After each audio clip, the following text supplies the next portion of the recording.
Good evening, folks, and welcome to the soon-to-be renamed show currently known as the Monday Weekend Wrap-Up. We're grateful to have you all with us, whether you're watching live through Twitch or listening later on YouTube. Without further ado, let's introduce our guests for the week's show. We have coming in from Vancouver, BC, Canada, Mr. Milo the First. Milo, how you doing? Good evening. I'm very well, thank you. Nice to see you as always. And joining us from Singapore, we have Mr. Cultured Left Foot. Cultured, how you doing, man? I'm good. Hello. I'm interested to see where you're going to go with that. We've got our from Singapore. Yeah, well, I was trying to figure out. Hoff is unable to be with it. He has some. What did he say? He has a hand, leg, and mouth virus or something. Yeah. What is that? Yeah. What even is that? Yeah, I don't know. I'd have to look it up. I remember talking about it when we were kids, right? I think it's like kids get it, especially like really? daycare situation. I never heard of that. No. Yeah, daycare / young school. I've got twins that have just started daycare, so who knows? I might be there with him soon. I would like to try a experiment, guys. Do you guys have the chat open? Yes. Yes. This is a trend on Twitter lately, okay? So what I need you guys to do is open up the chat, and click on a highlighted message. I'll do the same, actually. All right, be ready to type a highlighted message, okay? Let me know when you're there. I think it costs only 100 channel points. I'm ready. Okay. Now, without looking at your keyboard, better yet, close your eyes, type Roman Pavlyuchenko. Okay, I'll do it. Ready? Okay. Ready? 1, 2, 3, begin. Closing your eyes? Yeah, you can't look. Oh, okay. And then press enter when you're done. And then press enter when you're done. I did mine. Oh, man. That one was tough. Yours is better than mine. Oh, not bad. We all got Roman. Chat, anyone else want to try? I mean, you guys got to do honor system. You don't have cams. Oh, I couldn't tell if I typed the P or not, and I pressed backspace thinking I typed O instead of P, and I hadn't. So how did I hit that semicolon? What was the semicolon? I don't even know what that was. Mine is actually how I would pronounce it, to be honest. Pavlyuchenko. Oh yeah, we got a Pavlyuchenko. There we go. Hey, B and V are close to each other there, I guess. Anyways, there was one with Giannis I can't even say his name. Antetokounmpo or whatever. You know the Giannis? Giannis Antetokounmpo. I don't even know how to say his name. Antetokounmpo, isn't it? Something. No, it's like I don't know, something like that. Anyways, guys, welcome. Behind the scenes, as we mentioned last week, we are working hard on rebranding the show. It's difficult. It's a little tricky. It's a tedious work, but we want to make a nice little thing for everyone to enjoy. We're working on a space, Discords, YouTube channel, Twitch channel, Twitter, all that stuff. OnlyFans, Chatterbait, Only Feet. I wonder if is that a thing? I think it is. There's something. I don't know. There's something to do with feet out there, I'm sure. Feet are gross. I don't. Anyone that's got a foot fetish, I don't get it. Their feet are gross. Yeah. I've been trying to figure out what a foot fetish is all about, and one of my thoughts. Well, apparently they're into the curvature of the foot. Like that's like a thing. Like a nice curve. You know, like how you have nice arcs in your foot. Oh my god. Okay. Yeah. So that's one aspect, and then the other aspect I think is feet are the nerve endings are very close to your genitalia's nerve endings. They come through the leg. So it is an erogenous zone. It can be if the wires are tangled a little bit, you know. Just stick to boobies. Yeah, you've done some extensive research. Yeah, I used to watch it. I used to watch a streamer, and he would always like talk about. He would play DayZ, right? And then he would always joke about like, I'm gonna tickle your feet. Yeah, I have a foot fetish. Maybe he did. I don't know. right? He would chase people around, be like, "I'm gonna kill you. I'm gonna tickle your feet. I'm gonna." Okay, never mind. It was a weird channel. It was a weird channel. Nice. Anyways, that's when I researched this. But I also think it has to do with you're seeing the entire person at that point, basically. You know, like you rarely see a woman's feet, or like you guys haven't seen my feet. You just see my torso. You know, it's like I don't want to see your feet. I don't want to show you my feet either. I'm just saying it's like, you know, it's a forbidden You don't want to fruit. see my feet either. Anyways, I wonder if footballers have like a special like type of. Okay. Anyways, before we get started, also side note, guys, remember to follow our socials. We have you know, all of our socials in the chat. They're popping up. Content updates, Twitch chat. Don't forget to use your channel points to highlight your messages throughout the show. We will try to respond to most of your comments. And YouTube video viewers, try to leave a comment. This week's comment: do you have a foot fetish? Comment below, right? I don't know. What do you think? Amazing. Culture, before we get started, what kit is that? Is that like...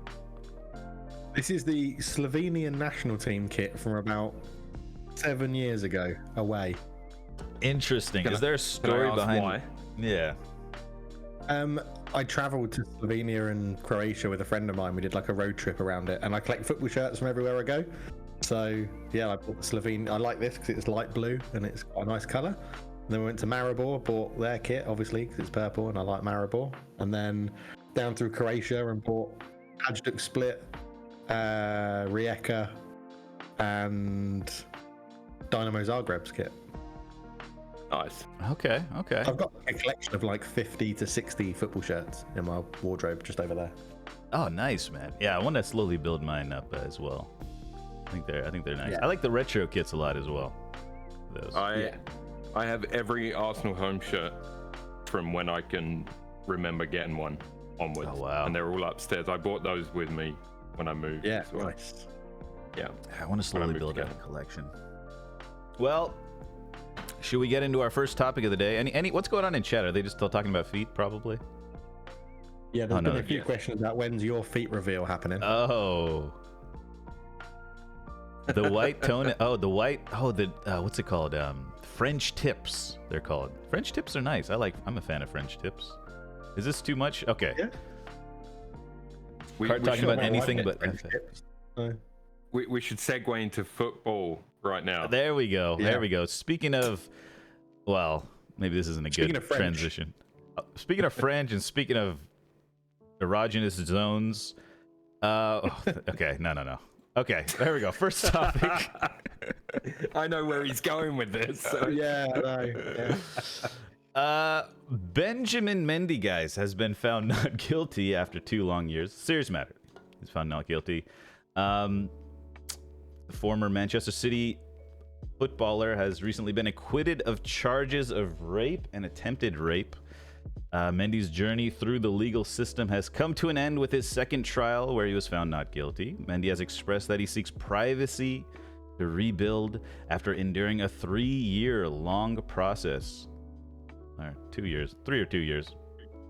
I'll take 3. That has been undoubtedly taking its toll on him. When he was found not guilty and outside the courthouse, he expressed his gratitude, saying Alhamdulillah, which means praise be to God in Arabic. Mendy was the left back for Manchester City. He was suspended after the charges were announced in August 2021. His contract with the club expired at the end of the 22-23 season, just this past June. He began in France before moving to City. I can't even remember how. He barely played a season. I don't know how long he played for City, but yeah, it's important, I think, to remember these legal proceedings and the trial by media. We talk about it a lot. What are your general thoughts about this whole case and the fact that he's been found not guilty, guys? Who wants cultured? You? Yeah, Me? I'll go. I don't mind going. Yeah, I think it's is this the reason we have the courts and stuff, isn't it? There's always this thing of you can't show. You should always be innocent until proven guilty, and if a court finds him non-guilty, technically he's innocent. Now, is it innocent because they're wasn't. There's lots of things on Twitter around just because it's a not guilty vote doesn't mean he's innocent. Well, technically it does. That's the point of it, right? They haven't found him guilty, so therefore he is technically innocent.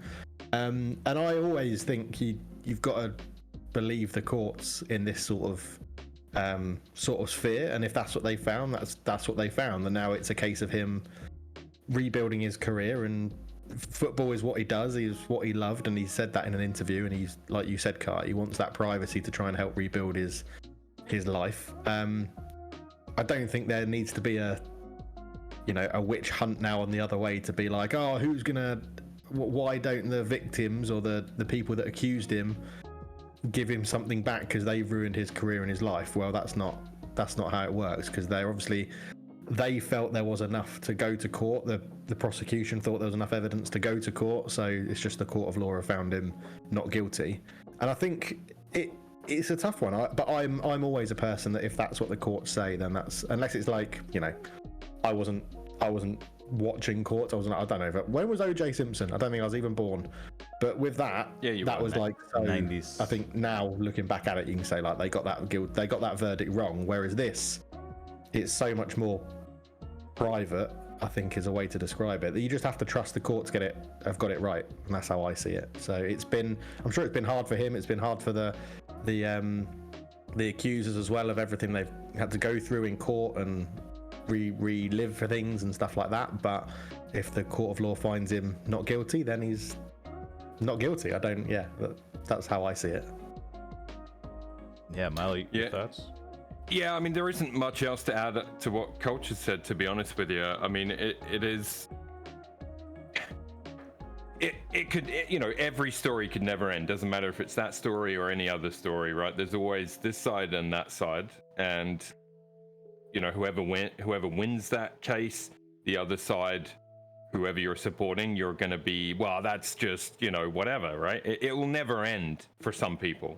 And I think, stay off Twitter if that sort of thing gets to you, because you will just see nonsense. You know what I mean? It will just go on and on forever. So I'm sure he will be staying off social media. I think, like Culture said, actually kind of looked at it from a really good angle there, where it's not, he's been proven not guilty. So as far as I'm concerned, he's not guilty, right? If you trust the justice system, once it goes that far, then he's not guilty, right? Right. So that doesn't, like Coach said, doesn't make it any easier for the people that accused him if they believe that something went wrong. The only caveat that I would say is I do think, and you would hope that during the process of this, that those accusers were also investigated, if the whole story was investigated, because if it was complete nonsense, I would want to see them punished, not give him something back. But I think, there have been cases where people have literally lied and falsely accused somebody of something, and I think that's a really bad crime in itself. So I've not read anything about that. I saw Mendy's, what Mendy said outside the courthouse, and that was it. I mean, I didn't think too much more of it other than that. I mean, if he wants to play football, I hope he gets to play football. But yeah, where it'll be, I don't know. I instantly thought, well, he'll go to Saudi. That was my first thinking. Yeah, that was going to be my next question. What's next for him? He's 29, I believe, 29 years old. Still, could, if he he hasn't played, I don't know how much he's played, but certainly hasn't played professionally in 2 years. Could he make a comeback? I mean, it's possible. It's possible, I think. I think he will somewhere. He will somewhere. Like he's clearly a very good footballer, right? You don't lose that ability even without two. He would have done personal training, and he would have had a personal football trainer that had done making sure his footwork and his footballing skills were still at the top level as best they could been. It's just he's not training in a club environment, which that he then needs to build up. But I think he will find another team somewhere. I think with the money that is going around from Saudi at the moment, that probably is the best, or the most likely looking destination for a player of, one, been out of the game for 2 years from club football, and two, will have rightly or wrongly, baggage attached to him in potentially the whole of Europe now with what's gone on. So it could be a good way to do it, and a good couple of years in the Saudi league, he'll still only be 31. Then there could be chance to come back to Europe. So it's interesting. It's interesting. Just touching on what Milo said before, though, I don't think there was. Because I think there's a difference between accusers just accusing people and it never going to court. I feel like there must have been enough evidence for something. Like there must have been evidence there for it to get to court and then be proven not guilty. Whereas an accuser that just does it and it never gets that sort of court case or conviction or arrest or something like that means that probably was a bit more unfounded, let's say. But yeah, maybe. One question I have is, I think I read somewhere that Man City like potentially owe him 15 million in salary and stuff total. Yeah, there's talk about that. Yeah, I was reading something about. I mean, my personal belief is if he's not going to play for them, that they will look to settle that like privately behind the scenes with a settlement figure. They've released him on a free, right? So they released him because of the court case, which means they probably owe him. He can now take them to court for. I was going to say loss of earnings would be dismissal or loss of earnings. Yeah, loss of earnings. Incorrect. Yeah, exactly. But I mean, I would think they're not going to want to do that, right? They probably are more likely to. Yeah, and maybe it will be the full amount, maybe it won't. I don't know. Yeah, that would just be one made-up sponsorship deal for Man City, wouldn't it? 15 million. So yeah. Yeah, as far as the trial goes, apparently there was like a bunch of conflicting reports from the accusers. So like there was like it was just like a bunch of texts, voice messages, all this stuff, all these types of things is what they collated to make the case. And Grealish caught some. I don't know if you guys read all of it. Grealish caught some strays in this whole thing as well. He was he was in these sex parties or whatever that were going down. So it's just classic Manchester City stuff, if you ask me. No, it's serious stuff. But yeah, it's just like I think at one time in the trial, Mendy said, "I've had sex with 10,000 women" or something. He said something. Yeah. The trial exposes so much, right? The toll it takes is like so big. Yeah, you forget about. I mean, obviously with the current news cycle, you kind of thankfully in this case you can forget about those quotes. Obviously I'm going to bring them up because we're talking about it now, but that stuff takes a toll on you, man. If you got to admit that. And Pep Guardiola was brought in, I don't know if you guys remember that. He came in and and then Grealish's name is being said, and then there's another they're talking about all these instances of parties and this person going to this house and then later to this house and things happen. It's like it's very like you mentioned, like the accusers, since he's been found not guilty, need to be punished. This is almost like a defamation thing now. It's like I'm not a lawyer. Yes, and like Culture said, for it to go as far as it did suggests that there was evidence that could have pointed to the fact. Somebody would have looked at all that evidence and felt like there was enough there, right? Yeah. And I agree with Culture's point on that, because I think for it to get that far, it has to. Yeah, absolutely. Let's see what the highlighted chat is saying here. Let's take a look. What highlights do we have here? Feet reveal. Okay, no, that's different. Innocent before proven guilty. That's not the policy according to Twitter. NL says. Two different juries as well, not just once. Right. He was acquitted of a certain section, I think earlier this year, like 6 or 7, and then I don't know. There's a lot of stuff going on. Look at Amber Turd. Remember Amber Turd? That was in the middle of lockdown, right? I think it was. Or was it just after, wasn't it? Okay. Was it just after? Great content, huh? Yeah. I didn't really have a lockdown, so whenever people say to me that was during lockdown, I'm like, when was that? Because I wasn't locked down at any point. Okay. They own 50 million. Wow, they own. Jesus. I would like to have had a couple of months off. I just want to point that out. One accuser researched his net worth before she can make a statement. Oh my god. You can't punish them because then you will stop women from coming forward with legitimate cases because they will be afraid of retribution. Oh wow. That is the tough It thing. is. You want Yeah. Yeah, that's the tricky. toughest thing about it, right? You don't want it to be putting off people that have been succumbed to sort of, you know, sexual violence or abuse or things like that. But surely do it. professional investigators should be able to ascertain whether it was a load of old balls and they're trying to get money, Yeah. or whether, you know what I mean? Like, somebody's job is to do that. And unfortunately, the public, through social media, take it upon themselves to be the investigator, judge, and jury and executioner on every single topic. And it's the worst bit of social media, in my But opinion. the That's tricky why you've got to bit trust is the courts, right? Yeah, well, yeah, That's why you have to well, trust the courts. Yeah, well, you that's have what to, I'm yeah. getting to. Is that's the tricky bit? Is because who are you gonna pick, Messi, or I don't know, for Milo's sake, Jadon Sancho on a free kick to win the World Cup.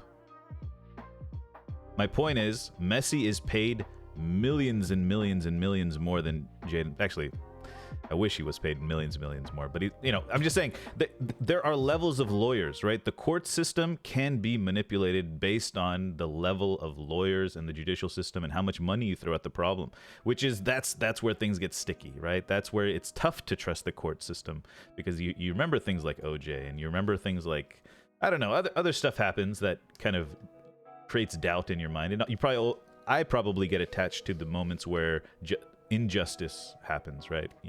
There's so many times where justice does happen, and in this case, I hope, right? I can't be sure that justice happened here, but I hope it happened. I know it's a little. This is where we get sticky, but my point is like the court system. A government-provided public defender versus a privately owned lawyer who's getting paid, the same wage as Kevin De Bruyne. There might be a disparity in skill and there might be a disparity in persuasiveness or whatever, but that's a very sticky subject there. I don't know. I blame women that have lied. Some other people made women that actually assaulted. Wise man once said, don't play. I don't know. It's sticky. It's sticky. But yeah, I muted that sneeze. You're welcome. Oh, nice. Man. I just had to whack the button. Came out of nowhere. Oh, my mute button's not working. Hold on. Yeah, it's not working right now. But yeah, I don't know. It's an interesting one. It'll be interesting to see where he moves. 29, pretty young. I mean, we could briefly talk about City. City need fullbacks, Apparently Kyle Walker's leaving. Apparently João Cancelo's leaving.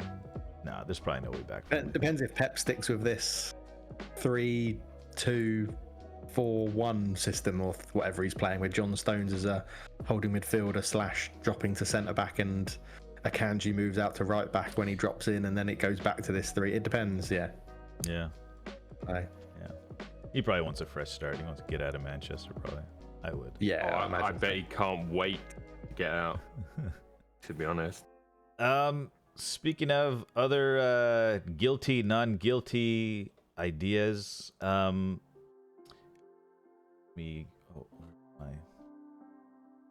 page here. Let's get to Mr. Dele Alli. Dele Alli shared his story this week. Funny enough, we mentioned Pochettino's words about him in last week's show, and then I believe the next day or the day after next day of the show, there was a Gary Neville interview on with Sky, the overlap, where Dele shared his story about the media pressure that led to Dele Alli doing the interview, his struggle with sleep addiction tablets, his childhood trauma, his adopted family, his relocation to Africa as a child, comments from Pochettino and Mourinho and his impact on him. Currently, he's under contract at Everton, I believe.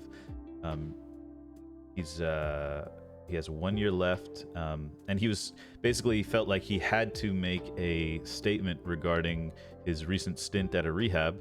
And as he predicted, he thought that his family would make a statement back, which they have. So it's all very convoluted. But last week we kind of spoke about this literally the day before this interview came out, and so I think we need to clear the air a little bit. He did have drug problems, which we mentioned, but I did not know the extent of his story, which he showed us. So we should rehash this a little bit. Cultured, what are your thoughts on the whole Dele Alli situation and the family reaction to it as well? I think it's great that he's talked about it, and I think he openly admitted he's going to talk about it to get out in front of the press, the British press. The British press found out he was in rehab for his sleeping pill addiction, and I think they were, for want of a better word, taunting him to say, come and do an interview with us, or we're just going to announce it. And he was like, well, I'll get out in front of it and do an interview with Gary Neville, and got it all out. In the interview, he mentioned everything we had, and I think Milo said, maybe definitely on the show last week, we obviously spoke about him chatting to Pochettino, and I think Milo in the Discord that we've got was sort of like, well, makes sense that I don't think Chelsea were ever serious about signing Dele Alli, but it makes sense now that Pochettino and Ali were having a conversation around it, and this is probably what it was all about. Like, how does he best go about getting out into the press? I think Pochettino's always been that arm round the shoulder manager that obviously really got the best out of Dele Alli and got on with him.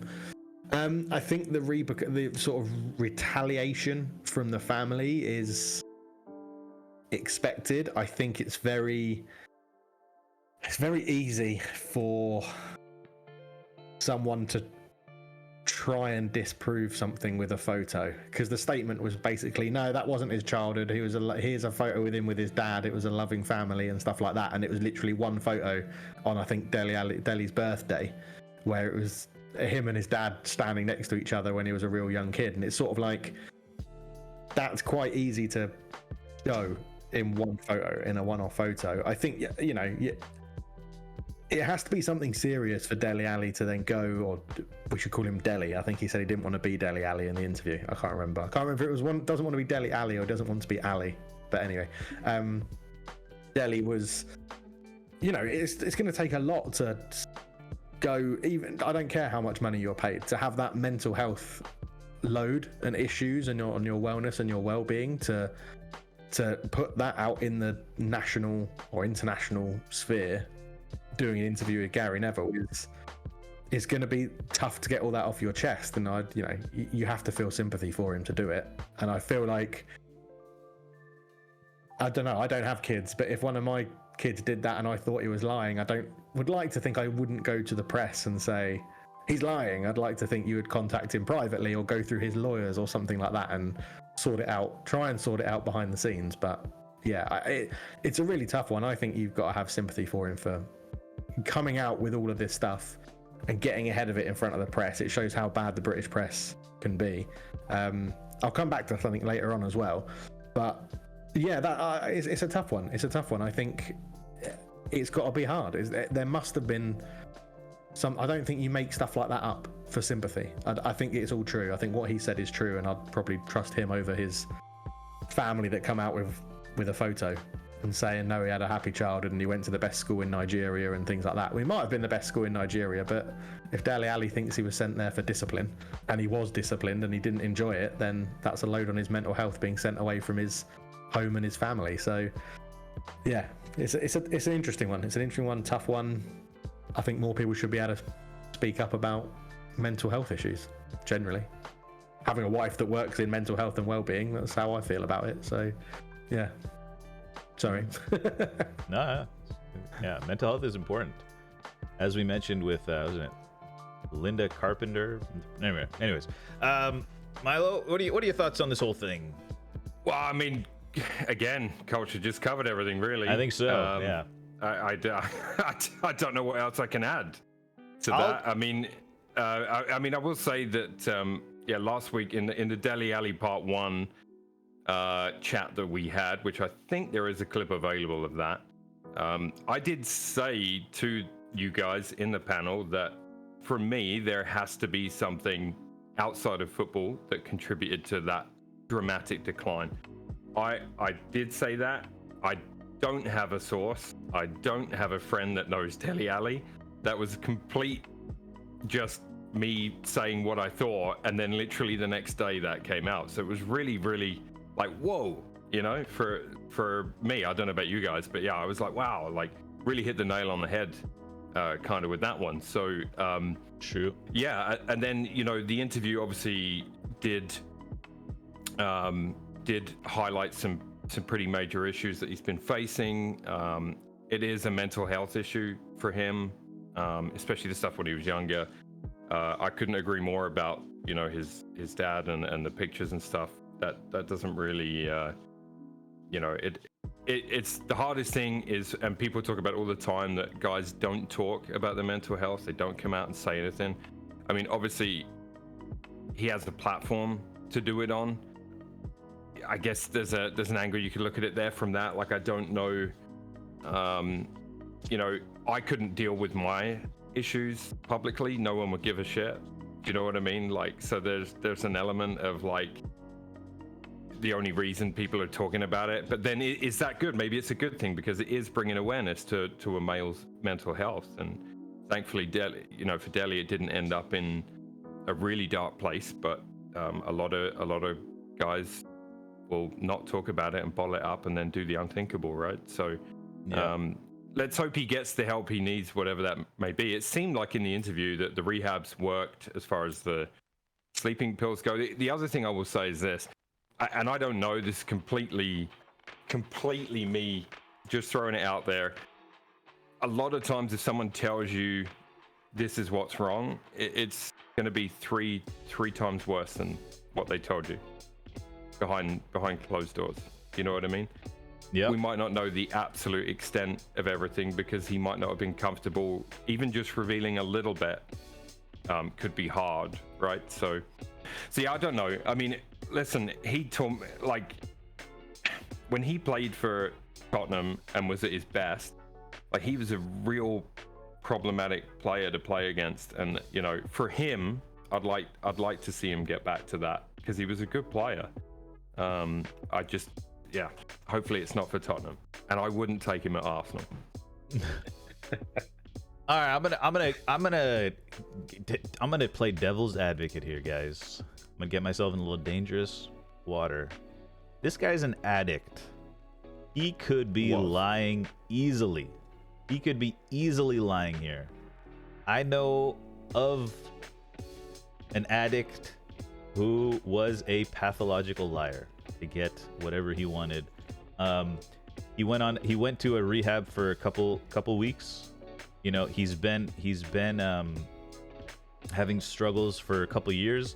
I don't know if you know, it's a whole like support system situation that has to change to get healthy. I'm not sure if a short stint at a rehab is going to fix him. Obviously I hope it does, but I'm not convinced that he is you know, a changed man, etc. This, that. I don't know. I just know some people that are just like him. He's 27 years old. I know 27 years old who relapsed 3-4 times, you know, like they go back to whatever it is, alcohol or drink driving or whatever. And they keep making the same mistakes. And yeah, they did have traumatic childhood as well, right? So I'm not saying that what he's saying is fake. I'm just saying, you know, this isn't like, you know, I know he's not trying to. If he wants to, what's it called, resurrect his footballing career, something like this is going to help in that process because he has been so bad, and you know, his value has plummeted, right? So I know it sounds kind of dark, but this could be PR move. I'm not saying it is. I'm just saying this is 27, last maybe big contract coming up if he can do something, right? This could be the difference between 50K a week versus 30K a week. This interview.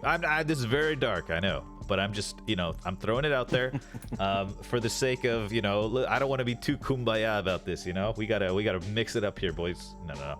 I'll do it. I will concede that what you're saying is a possibility. I just feel like, again, before an interview or a show like that comes together, some vetting work is done. It's not just Dele Alli phoning Gary Neville and saying, "Hello, mate, I want to sit down and break down publicly everything that's happened to me and why, what I've been struggling with." I imagine that they reached out to him. Surely, if he says he's been to rehab, surely, any show would have researchers, right? Any journalist of any kind has researchers or does research. I would like to think that they did the due diligence and spoke to the rehab people and spoke to his wife or girlfriend, whatever she might be, and stuff like that, and also his previous employers, before they just sat down and did that. So I feel like I'm gonna be an optimist and think that we got a guy here asking for a second chance. Nah, I agree. Yeah. I understand the devil's advocate thing. Things that I think it's really interesting. I think this is more directed towards Milo because of just the football we would have watched with Gaza. But if we had the awareness of mental health that we do now with Gaza, I think something would have happened with Gaza that meant he would have played football longer. He would have had a better health because he had all these sort of things that maybe not the childhood trauma. We don't know about that with Gaza that Dele Alli had, but he had addictions to sleeping pills, alcohol. I feel like if there was this thing back in the day, Gaza would have been healthier or would have been aware more of what was going on. And I think that can't be a bad thing that today Dele Alli is at least fronting up around issues he has had or having. Because like you said, Cart, it might not be, he might slip, right? He might go back into it, he might do it, but at least he himself is aware, and now people around him might be aware that they weren't before. So yeah, it can only be a good thing. It can only be a good thing that he's talking about it. True. No, it could. Yeah. Well, yeah. How much? Yeah. In the long term, it's a very good deal. Yeah. Let's sorry, on that. One more thing. I don't know if you've watched it. Yeah. Harry Kane did Hot Wings. Have you seen that one? I just don't get the Harry Kane hype. I think. I don't know if it's because I'm not British. Sorry, go ahead. There's a segment. I tried watching it and I turned it off before he even ate a wing. There's a segment in Harry Kane's Hot Wings where he's asked a question around how frustrating is it to be an English athlete compared to an American athlete with the press.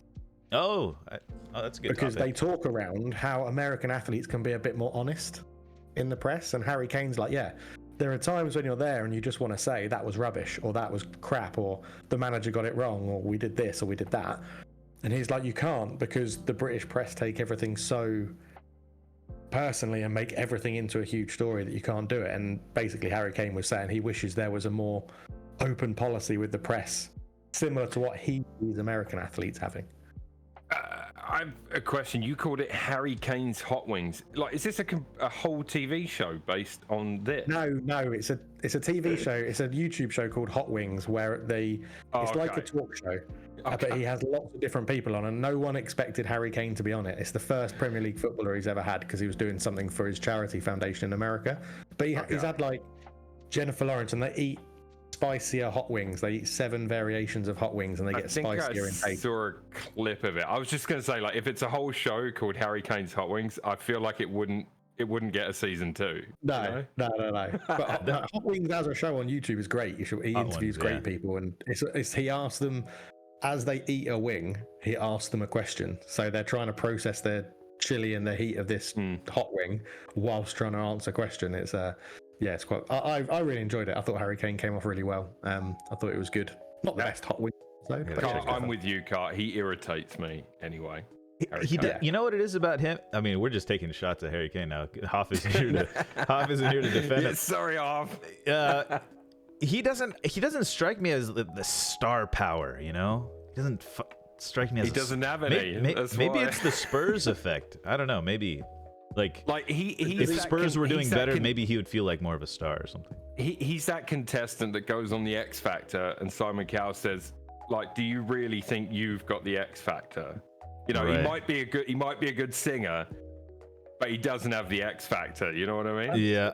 So my argument to you, Cart, would be why does he need the star? Why does he need that star factor and that X factor? He's scoring goals and that's his job.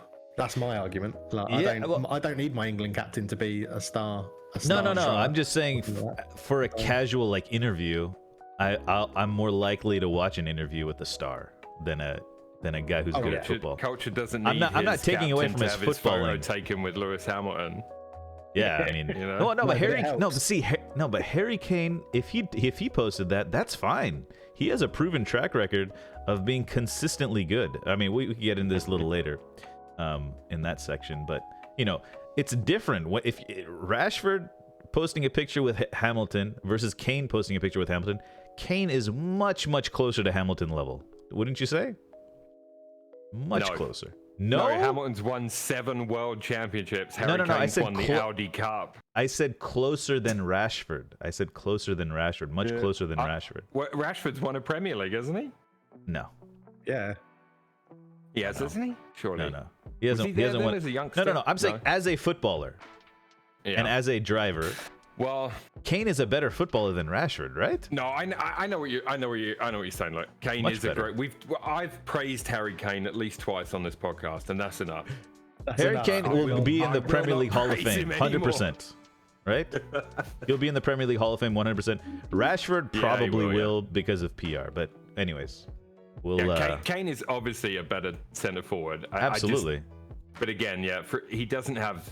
And like Culture said, in fairness to him, I will be kind. Like he's one of those players that just gets on with his job, or seems to just get on with the job. Yeah. I like players like that. It's one of the reasons I really like Dennis Bergkamp. He was never in the media. Just did his job brilliantly. Yeah. There's a lot to be said for that. Yeah. We were talking about Gary Neville, the Dele Alli thing, real quick. I just had this towards the end of the conversation, I had this image that Gary Neville in the future will be the Piers Morgan of the future. Oh, 100%. Don't you think? He'll be doing these He could definitely edgy. take his job. Yeah. He'll do these edgy things where he becomes a crazy populist, one-sided left or right-wing populist, because he's slowly becoming a populist. Neville is. But I can see him doing it. I hope it's not as controversial as Piers Morgan. Let's put it that way, because Piers Morgan is a right knobhead. Well, he would be on the other side, I think. Neville's a right knobhead as well, though, to be honest. Yeah, but not in the same sphere as Piers Morgan. Is he? He's not going to go hacking people's phones for a news story. I can't see Neville doing that.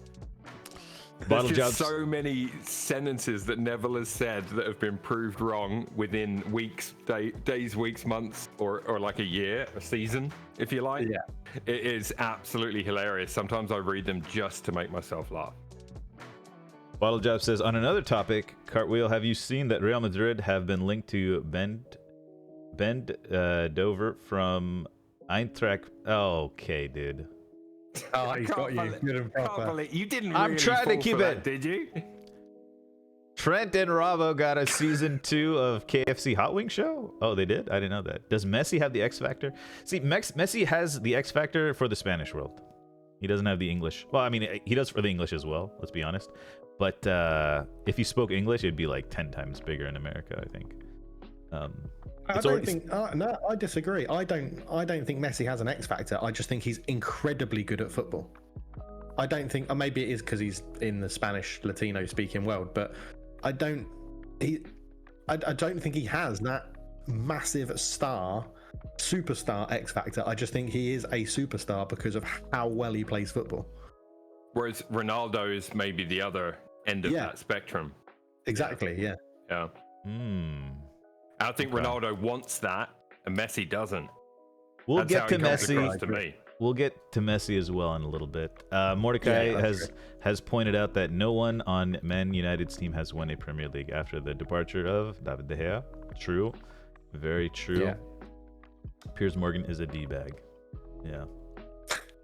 Yeah, I mean, I couldn't have... He is a bit of a D-bag, to be honest. He does get the interviews, though. He gets the guests, you know? He does his job very It's a well. content machine. Content machine. Yeah. Let's move on to the next topic of the evening. There we go. Jurrien Timber and Declan Rice have been confirmed as the latest Arsenal signings of this week. A very, very active summer for Arsenal so far, getting a lot of transfer work done early on in the window. Seems very promising. Milo, what are your thoughts and feelings on the signings and the work being done by Arsenal so far? Well, let's start with Timber. Sure. And 22 years old, right centre back / right back. I got some info on him that I want to share with you guys, and then I'd really like to get your thoughts on where you see him. So obviously we know Ajax produces a lot of talent, always have, hopefully always will, because they just bring players to the Premier League that seem to do well. His stock dropped off a bit. I feel like a few years ago, not many, obviously 2-3 years ago, I feel like Jurrien Timber, people were talking about him like the next big thing at Ajax. I feel like his stock dropped a little bit. I have no reason for that I can see, but yeah, I mean, last season he played the most games so far in a league season in just over 33 games. He, for defenders in the Dutch league, top in passes per game and pass success rate. So it indicates he's a ball-playing defender. No secret that Arteta likes ball-playing defenders, so I think he'll really fit in well with what he's trying to do there. I will say this, like Zinchenko, Gabriel Saliba, they all had slightly lower passing stats. Now I realize we're talking Premier League versus Dutch league, and I'll get into that a little bit later in this sort of blurb that I'm talking about. But yeah, so I mean he should be a good fit offensively. I think ball playing, passing stats great. His passing stats, in fact, were even better than Thomas Partey's as well, who obviously plays DMF just in front of the defense, ideally. Defensively, interceptions and tackles stand out the most, but he's not in the highest percentile for centre backs in the Dutch league last season, which I thought was kind of interesting. I don't watch a ton of Ajax games, so for me it was kind of fun reading through some of the stats from the last couple of seasons on him. Offensively, again, he's in the highest percentile for centre backs, but defensively he's not. So that slight concern may be there for me. Conclusion for me really was on the ball, he's going to fit the system really well. Defensively, we're going to have to see. The other factor, as I said before, is the difference between the Dutch league and the Premier League. So what I did is I went and had a look and at a list of basically players that move from the Dutch league directly to the Premier League. So no clubs in between, no stops in Italy or Spain or anything, just from the Dutch league straight to the Premier League. Most successful, obviously I'm not going to list them all because we'll be here all night. Ruud van Nistelrooy, cultured. I thought you'd be happy that Ruud is the first name that jumped out on the list.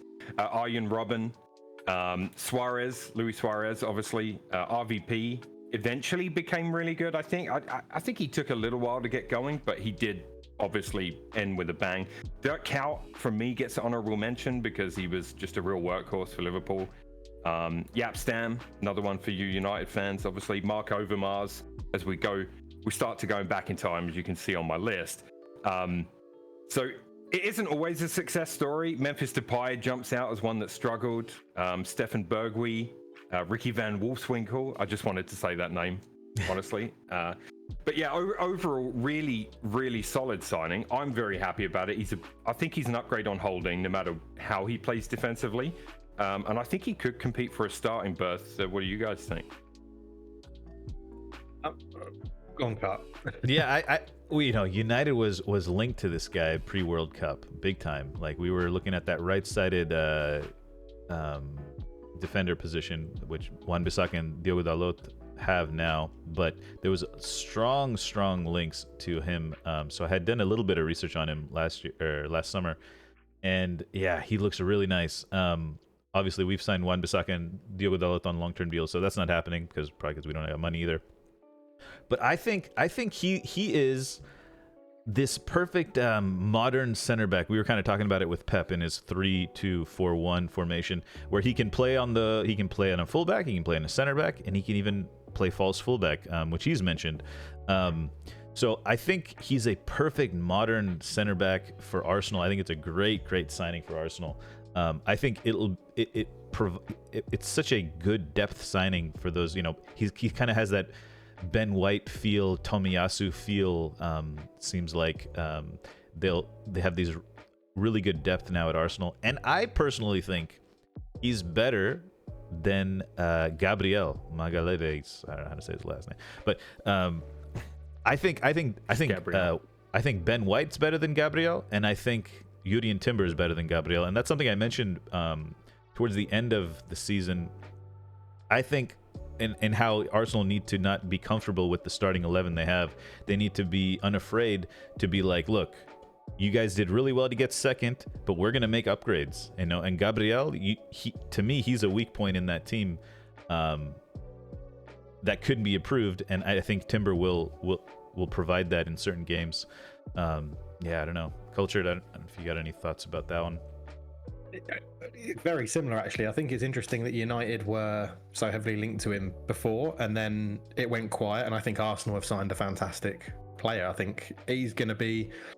I think he doesn't quite walk into the starting 11, but he keeps everyone else on their toes. A centre back, he can play centre back, right back. He keeps those players.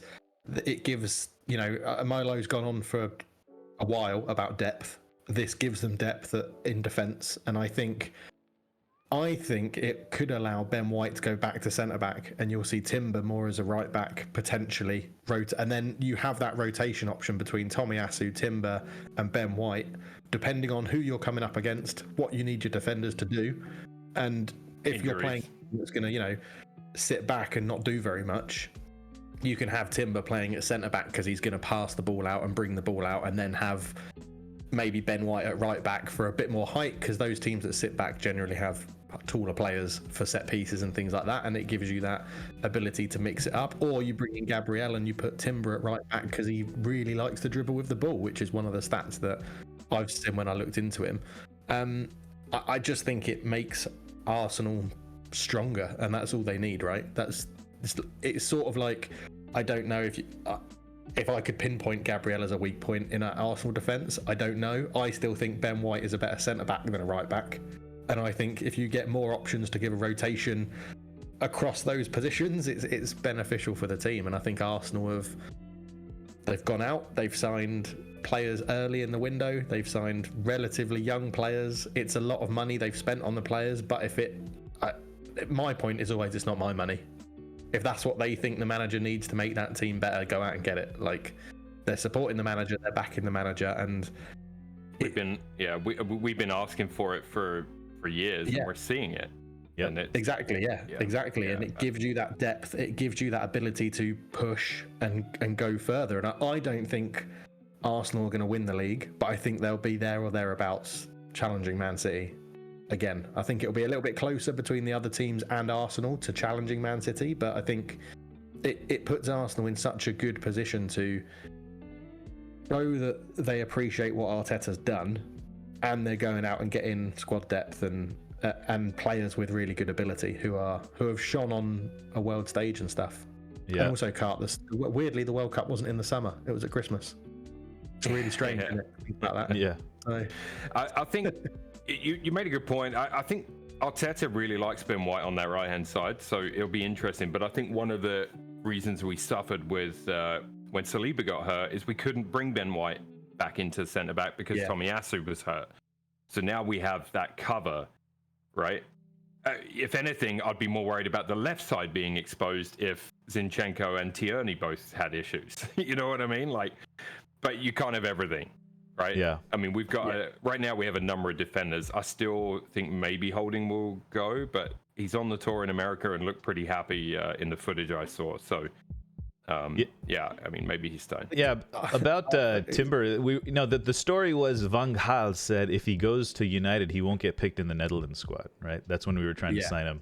So there was talk of him maybe coming in January, but obviously that didn't happen. One thing I do think is, Culture, you were talking about depending on what they need against the opponent, they have options, right? I think Gabriel provides an aerial defense, right? He has probably the aerial. Him and Saliba are probably the best in the air. So if they're playing, long ball Newcastle or something, with a big center forward up there, maybe that'll be a situation where Gabriel does start the game. But games where they're going to be in possession on the ground, the A team, if you will, then Timber on the ball would probably be the option to go there. I think he has to win his spot, right? But it wouldn't surprise me if he did. I'm not as hard on Gabriel as you two are being. I mean, Culture was less so. Cartwheel went straight in on him, but like Gabriel was actually really, really solid and probably had his best outings in an Arsenal shirt up until Saliba's injury. And I said to you guys in the following games after that, you could see his confidence dropped because he was playing next to Holding. I feel like he's one of those players, and I said it to you then. I think he's one of those players that plays better with better people around him. Yeah. I think it's just the depth of rotation options now. I think even if you had Zinchenko and Tierney injured at the same time, Tomiyasu goes to left back, and if you've got all three of those players injured at the same time, that's just very, very unlucky. So apparently he's got a brother as well. So yeah. Quinton Timber, I think his name is his brother. Apparently his brother is even better than him. Apparently. What's the chant going to be? All Arsenal fans as well. Is this going to be the Katy Perry song? The Timber song? No, it's got to be Kesha, right? Kesha and Pitbull. Oh, is it Kesha? Is that the song? I don't know who sings it. He's going Timber. Down, Yeah. Timber. Yeah, I mean, it writes itself. So. Oh my god. We briefly talked. I briefly mentioned this off stream or on stream. Chants, man. It's just like it's a cultural thing for me. Like as you know, Milo, you're not a big fan of the MLS chants. And I'm with you there. I'm with you. But that's coming from my perspective. Don't even try the chants. If it's not in your culture to do the chants, don't do the chants. Leave the chants to the Europeans who they know how to do chants. I don't know. You should hear the Whitecaps ones. They are just awful. Anyways, they are really bad. Let's talk about the other signing for you guys before we get into some looks at potential lineups. Declan Rice, the number one, or was it the most expensive English transfer or something? Sure. Yeah. English player. Yeah.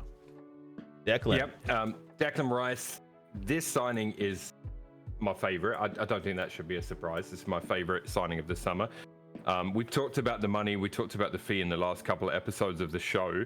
So I'm not really that bothered about revisiting it, but we can. It is an expensive fee, but we've been talking for so long about Arsenal not putting up the cash, not doing it time after time and missing out on their targets. Well, you know what? They didn't miss out on the target this time. They wanted Declan Rice. They got it done. Not quick enough for Twitter and social media, who just berated the deal from the minute it was even first mentioned until the day he was shown in an Arsenal shirt. But, there you go. There's social media for you. No, really pumped about Rice, and I think a lot of people would be. I'm keen to get your guys' thoughts on the player himself, not the deal, at the end of this. But obviously great DMF, interceptions, composure, ball winning. He's a leader, obviously captain at West Ham. Defensively, big upgrade on Thomas Partey. I've got a few stats for you. Cart, if you want to punch some stats up on the screen, you can. Now, these stats are taken from Google. So I do have backup stats, which are basically from FBref, so they're probably more accurate. But yeah, it's a versus Partey there. I mean, I actually did a breakdown on some of these stats. I went fishing after seeing this screenshot. He's 42 tackles compared to 29 for Partey. Like challenges to players, taking them on and dribbling. Rice has 38 to Partey's 18. 45 blocks to 22. It just goes on and on. If you look on there, per minute, Partey has more tackles, but obviously he played a lot less games than Rice last season, so you have to factor that in. Passing accuracy, I was surprised to see Declan's was higher, especially as he's played more games. And Declan Rice isn't necessarily known for that, but it's a part of his game that he's really, really worked on and improved upon, which I have some stats to back that up as well. Ball recoveries, not surprised to see that more, and that assist stat is actually off. So maybe that screenshot was a little bit off. But yeah, I mean, offensively, Partey edges him according to the stats, right? But Rice comfortably the better ball carrier if you go deep dive into these stats. So when he's on the ball, almost more of a deep line playmaker, and like he doubled Partey's touches for in the defensive, the mid, and the attacking thirds of the field. In all three of those, he almost doubled them. And again, I realized that he played more games than him because Partey missed 12 games, I think. So you do have to take that into account when you're comparing the two players, specifically for last season. But, you know, this is the player that Rice is coming in to replace. And I can't help but be, you know, it's not wildly different in the stats, but it's different enough from me that I think it's an upgrade. And I'm keen to get your thoughts on that. His main duties are going to be defending, right? I don't think any player in the Arsenal team, apart from the centre backs, really can help but sometimes get caught up in that attack, just the way that it transitions and moves. So if Declan Rice is staying back a little more than Thomas Partey, I think, you know, it's going to help us out. It's going to help us out in transition. And some of the games that we lost last year were turning the ball over, and that fast counter-attack transition play is really where we suffered. If Partey stays, which is an unknown at this point, he's still rumored to be leaving, then it could be handy to have them both as an option. If you want to show... Yeah. Excuse me. Or the lineup or the other stats? Yeah, sorry, something in my throat there. No worries. Sorry about it. I just had to have a sip of water. Terrible timing. Excuse me. Yeah, if you want to show the lineup, Car, that'd be great. Yeah. This one here. Yeah, so you've got... this would just be your sort of basic... I think that's how we'll start a lot of games next season. If you show the alternate lineup as well to this, I don't think there's any surprises here. But yeah, so, I mean... In possession, 3 at the back. Zinchenko could drop in there. I mean, Partey, again, it gives you options, right? It's what you talked about. It's depth, it's options, all of the above. I can't help but be enthused about this on every level. The deeper I looked into his statistics, and I'm not usually, I know I deep dived on stats a bit there. Usually I don't go in that heavy on stats, but you know, I wanted to really dig deep and see what's made Declan tick. And I think he ticks all the boxes that we need in that position. What do you guys think? I think he's going to take Arsenal to the next sort of level in midfield. He's clearly an upgrade on Partey, he's an upgrade on Xhaka in those sort of roles. And I think he's going to up his game to another level. I think you can sort of see him in a West Ham team. He's very limited in what he's able to do. I'm not saying it's David Moyes or the way David Moyes plays is limiting what he can do, but Declan Rice is purely there to defend, win the ball back, and launch counter-attacks up to Mikel Antonio and Jared Bowen, basically. I think in this Arsenal team where it's a little bit more controlled, they'll get more of the ball. I think Declan Rice goes through a couple more gears. You see him be much more offensively aware. What he can do with the ball offensively, I think, will come shining through. I think he does it. He does more of what I'm expecting him to do at Arsenal for England than he's ever done at West Ham. In England, I always feel like Declan Rice is, yes, he's primarily there as a holding midfielder, but he has a bit more freedom to go and do some attacking things when he's on the ball. It's a bit like you were saying, Milo. It's that anyone other than the centre-backs gets caught up in just doing the attacking transitions because it's just the way Arsenal are going to be playing next year.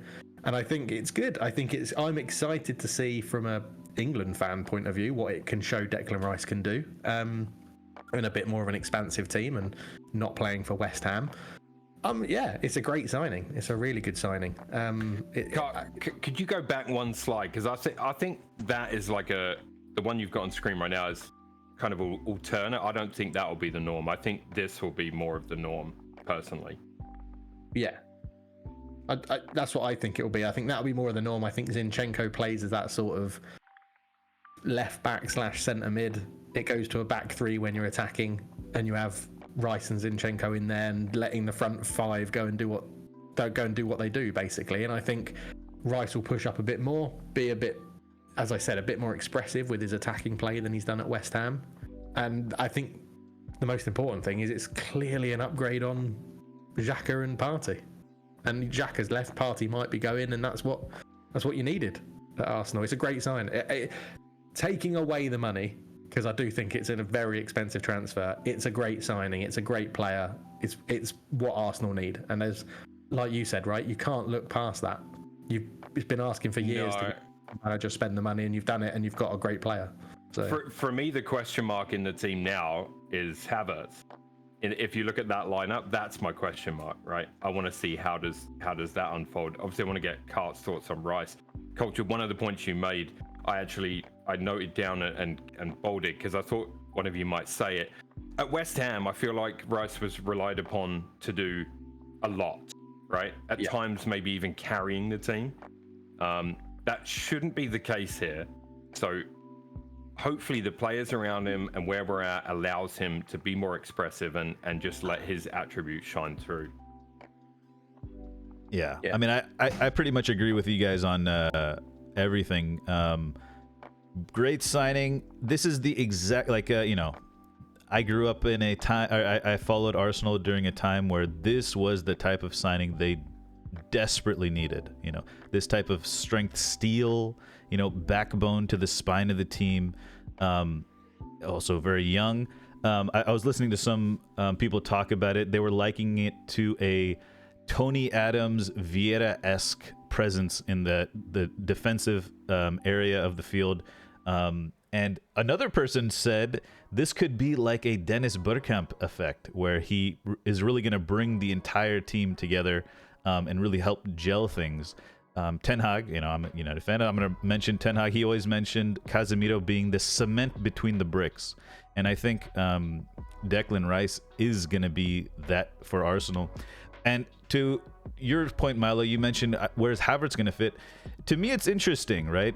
Depending on what happens with Partey, I could see Declan Rice playing the Xhaka role that Xhaka played last season, that kind of box-to-box 8, defensively sound, getting in and around the box. He's done it for West Ham when West Ham have been on the front foot. He does like to get forward, though you would suspect that if Havertz and Odegaard both play, I could see even Odegaard dropping back to that 8 position and Rice being that anchor man deep lying. So he can really fill in a lot of gaps, and especially with the new, he could almost do the John Stones role that John Stones does for Man City, where he can kind of drop back into the defensive line as well and pop into midfield and allow just that 4 kind of center back feeling defense for Arsenal as well. I mean, just besides the price or whatever, it is what it is. But I think this is the type of signing that is gonna do wonders for Arsenal. Great signing, great signing. I've no doubt. Again, because of the way we attack and his tendency to do that for West Ham, I think he will run forward at times. Partey was able to do it as well, but I think Rice just does a bit more work defensively. So maybe he's better at, and I don't know, because I'd have to really, that's not really something you can find stat-wise. Maybe Rice has better understanding of when to push and when not to push, stuff like that makes him better defensively. But his defensive stats, as I rattled them off at the start of this segment, they're all really good, especially compared to his sort of direct replacement. In total, like 322 ball recoveries in the season is a really high stat. I believe I did see a slide that had, I believe that was the most for his position in the Premier League last season. So, I mean, look, I think it's great. I would like us to keep Party as well, because Yeah. I think if Party goes, we have to sign another good centre midfielder. Even if I think Declan Rice is better, you need depth, right? We've talked about it before. Like, there's no, if we sign him and then we have no depth again, once Declan Rice is out, we're back to El Neni. Yeah, right now it's El Neni, Rice, Partey, Lokonga. I don't know if Lokonga is staying with you guys, but yeah, I mean, no news on Lokonga, and then obviously you got some youngsters that may get a chance this season as well. So okay, yeah, that was going to be my question. Are there any kids coming through the ranks? There are, yeah. There are. Okay. I think Arsenal have done a good signing when nearly every single football fan that you speak to has said, other than the price, they've got a quality player. Like, you look like when Man United signed Casemiro, there was lots of fans from rival clubs going, "Oh, he's past it. He's coming for one final paycheck. He's doing this. He's a good player, but is he still the best? He's been carried by Modric and Kroos and things like that." Whereas Arsenal signing Rice, the only thing you can say is they may have overpaid a little bit with 105 million. He's a quality footballer. There's none of that. I haven't heard one person say it's not going to work. And I think that's testament to the player. How about this? If he was lifting the Premier League trophy next May, would you then say he was worth every penny? Oh, obviously, yeah. I'm not. It's a statement of the times. I don't. As I said, it's not my money. It's not your money, Milo. No, I've been through a phase where I was like, well, let's not overspend. Like Mudryk, think of it this way: the money we saved on Mudryk, we didn't even have to put anywhere near enough on top of what we wanted to pay for Declan to get Declan. You know what I mean? Yeah. Like, exactly. Like we were prepared to spend X on Mudryk because that's what we thought he was worth and bring to the team. Seems like an astute move right now to say, you know what, we'll walk away from that and we'll put that money towards Declan Rice. Yeah. Yeah, I agree. Yeah. I mean, the price is high, but it is what it is. It's a statement of intent, right? It's a statement of intent. Even the Havertz. I mean, we talked a bit about the Havertz one. I think that's going to be has the most question marks about it, the Havertz deal. But Rice and Timber are very straightforward upgrades. I really think you definitely got to keep. I think if you can keep hold of Partey, then I think you guys are looking really good. If you get rid of Partey, the replacement's going to be very important. Maybe Romeo Lavia or somebody, I don't know, could be a good replacement. But yeah, you want to talk title chances? Wenger came out with some strong words. He says, what did he say? He says, we're going to win the title. We're going to win the Premier League title. I think you guys got one hand on the title. He has belief.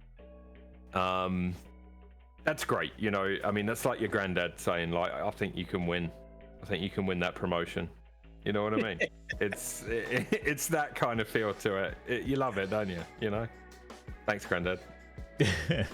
Thanks for believing in me, granddad. Yeah. Do you know what I mean? Like, it's just that's what it is to me now. Obviously, club hero, legend, all the rest of it. But right now, it's like your granddad saying, "You can do it."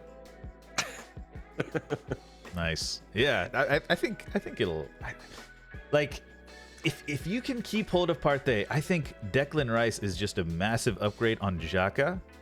I know he can do the anchorman role as well, but I don't know if you really want to rock the boat so much by putting Havertz and Odegaard in at the same time. I think you just want to upgrade Xhaka, and then if you need to go attacking in a game, then you take off Partey, drop Rice back, and then put on Havertz or Trossard or Reece Nelson, whoever else you want to put on, maybe an extra striker if you need pressure on the front line or something.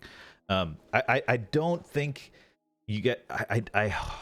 I'd be curious if you change the system too much. I think Declan will be the starter, and if Partey stays, he will be coming off the bench. In my opinion, I'm not saying that they won't ever experiment, like you're suggesting. Some good ideas there, but I also think Emil Smith Rowe is competing for the 8 with Havertz. Oh my god! So Wait. So you're putting Havertz in at the 8? Havertz is going to be playing in that role, yes, alongside Odegaard. Yeah. Okay. Yeah. See, I would just do a straight swap. Xhaka out, Rice in, and that keeps, because what Arsenal had was that double pivot strength.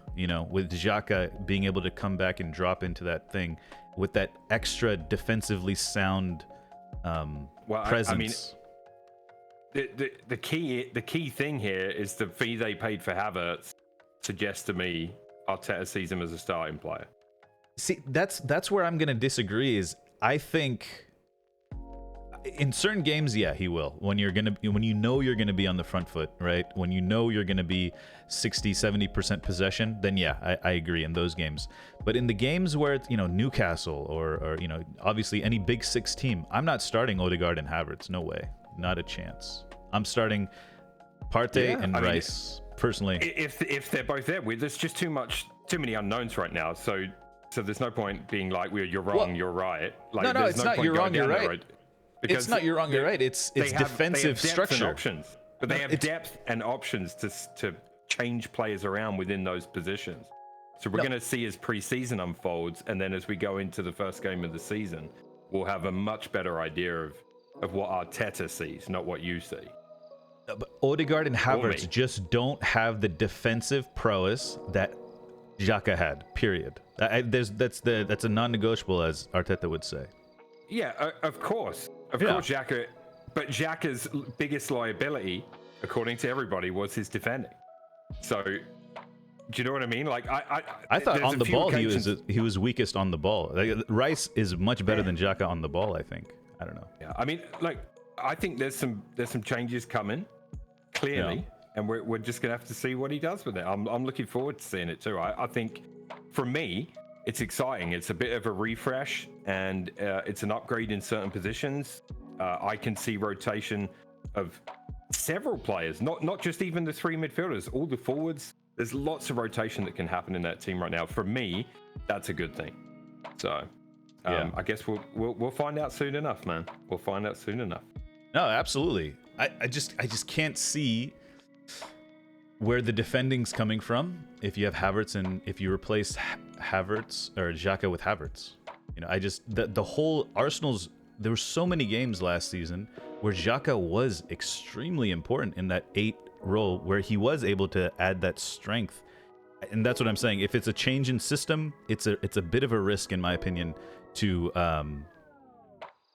go from Xhaka to Havertz. Like, that's the difference we're talking about. You guys were creating easily. I don't think that's. I'm not saying that's going to be the move every single game. Again, I'm saying there are options depending on your opponent, depending on how you want to play. There are different things you can do with that group of players that maybe Xhaka didn't give you the freedom to do. Absolutely. Yeah, absolutely. I'm looking forward. I honestly don't know, right? I don't know how Havertz is going to fit in, but the talk coming out of the club is that Arteta wants to use him in more of a midfield role. He's not going to be a centre forward. Maybe he could be a backup centre forward. I mean, his forward stats don't shine through, right? Again, I'm going to give him a chance. Obviously, rival fans want to write Havertz off right now. That's fine. They're going to do that. Pretty sure Chelsea fans did that with Salah and KDB as well. So I'm not saying he'll turn out to be like them, but in the right system with the right minutes and the right guidance, etc. Who knows, right? I mean, obviously Arteta sees something in him, and the talk coming out of the club it's not as a out and out forward or a false 9. So I'm intrigued to see what they do with him, and I'm intrigued to see how he plays. Absolutely. Let's go look at some There's highlighted. A player we forgot about, by the way, in this talk, Jorginho. Yeah, he's entering his final season, I think, contract. Yeah. We didn't even bring him up when we were talking about the midfield depth. So there's another. That's true. There is another player in there too. There you go. Yeah. So that actually, that does make Partey quite expendable then. Yeah, they could cash in on him. Maybe. Totally forgot about Jorginho. We had some highlighted chat. NL says Declan Rice and Timber with Bergkamp, Regen Havertz, feeding Henry, Regen, Eddie and Ketia. My money is on Arsenal to win the league next season. That's a compliment. That's a compliment. that nonsense from a well-known troll. You are attaching yourself to the negative. The positive is he thinks you're gonna win the league next season. Okay, he's wrong on everything that he said in the message. So you don't think you guys can win the league then? Guys, it's official. Milo does not believe Arsenal can win the league. It's official.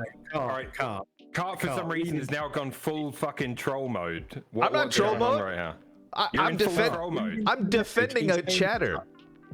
He's saying Kai Havertz is Dennis Bergkamp reincarnated and then Nketiah is Henry reincarnated. He's being a troll. It's just fucking insulting, and you're feeding it now by highlighting it and then sticking up for him. You know what NL is like. That is the most nonsense sentence he's ever said.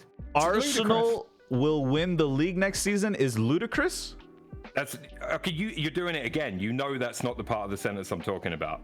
I know, but that's what I'm talking about. That's what I'm looking at the positives here. Optimism, guys. Where's the optimism? Right? Sure, I think Arsenal have a shot at winning the league. Yes, there you go. That's all we got to focus on. We got to focus on the negative. You're just feeding the troll and being a troll. I'm not feeding a troll here. I'm just going to turn this way when you start to do that from now on. That's fine. You can do that. It's the truth is ludicrous. He thinks Arsenal will challenge for the league title, and I agree with that. I think you guys will. I'm not even an Arsenal fan. I hope Arsenal fans believe that, but I don't know at this rate. Interesting question. Just before you read the next one out from chat, what do you think is a more rounded midfield? Casemiro, Mount, and Bruno, or Rice, Havertz, and Odegaard? If we're saying that's probably what the first starting three will be. Easy for me, but I'll sound like a fan here.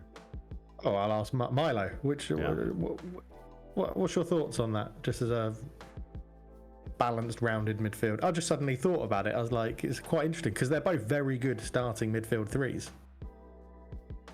Yeah, I don't know.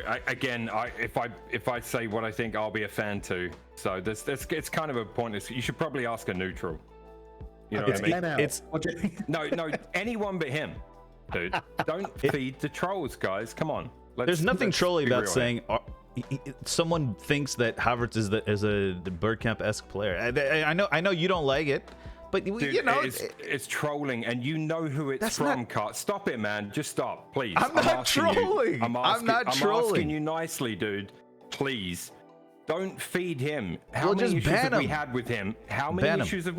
No, but what I'm saying is you're highlighting it and making it worse, and you're doing it on purpose because you think it's funny to get a reaction. I'm going through the highlighted messages right now, man. Yeah, dude. Okay, next one. Next one. No, he's nowhere near the player Bergkamp was. Or maybe you don't because you didn't watch football before 2006. So I don't know. Maybe you didn't. I'm not. Okay, but that's someone's opinion. Can we not hear someone's opinion now? Is that the deal? It's an okay opinion. He's a similar area. He plays in a similar area. I don't think it's a crazy comparison. It's not like he's saying Declan Rice is the next. It's an outrageous comparison. Okay. Well, did you know the impact Bergkamp was going to have before he got to Arsenal? I mean, no. Yes. The answer is no. No, you didn't. Yes, it is. He's the player I wanted more than anyone else in football at the time. Okay. I used to sign him on Sensible Soccer every season. Okay. All right. I won't highlight any of that person's messages. That's not what I'm saying. What I'm saying is, don't take the trolley parts because you just know it's going to get a reaction out of me. Which is exactly you're taking the trolley parts, man. I took the part that said he thinks they're going to win the league. Cultured, he read the whole thing out, did he not? I'm going to read the whole thing out. The way you're reading it, dude, come on. You know what you're doing. You're not dumb. I know you're not dumb. You're a very intelligent man. So I know that you know what you were doing. Highlighted message. I'm reading the highlighted message. Oh my god. I can't read the highlighted message now. See, here we go, trolling again. He goes into troll mode. You can't just talk about it. You got to go into troll mode. All right. You're getting scammed, NL. By Milo. Declan Rice is good. I didn't realize you and NL were so now on the same level. Disappointing, that is. Very disappointing. Declan Rice is good, but will probably take a season to get up to speed, like Grealish was. Not being the only main man is going to take some time to getting used to. I disagree with that. I think Declan Rice hit the ground running. I think Jack Grealish going from Villa to City is very different from Rice going from West Ham to Arsenal in terms of what what will be required, because Pep's wingers are so very different to what Villa's wingers would have done where Grealish did it. Whereas I think Rice will come in and do a central midfield job very similar with a bit more expression going forward for Arsenal. I think he'll hit the ground running straight away. If Rice, Castle says, if Rice wasn't British, the doubters would be out in full force. It's an interesting one. I don't quite agree. I think Arsenal would have got him cheaper if he wasn't British. So I think there'd be less doubt around the fee. So I think he's a good player. He's a good player whether he's English, Irish. Well, I think we'll get onto that later. English, Irish, or any nationality. So I think I think it's a good signing. Yeah. To your question, Culture, that you said, Mordecai says Man U's mid is better on paper, but the game isn't played on paper. How many people rate Liverpool's midfield? Yet our midfield was the most hardworking midfield out there. That's the thing. It does come down to what sort of system you play, right? Like Liverpool's midfield isn't or wasn't the best technically, but it suited exactly what Klopp needed them to do, which was high press, gegen press, win the ball back and release it. So yeah, it's interesting. Yeah, it will be interesting. Let's anything else to add about this one? I think we've talked this one into the dirt. Let my opinion sorry. Should we move on to the next topic of the evening? This will be we gotta probably make this a short one.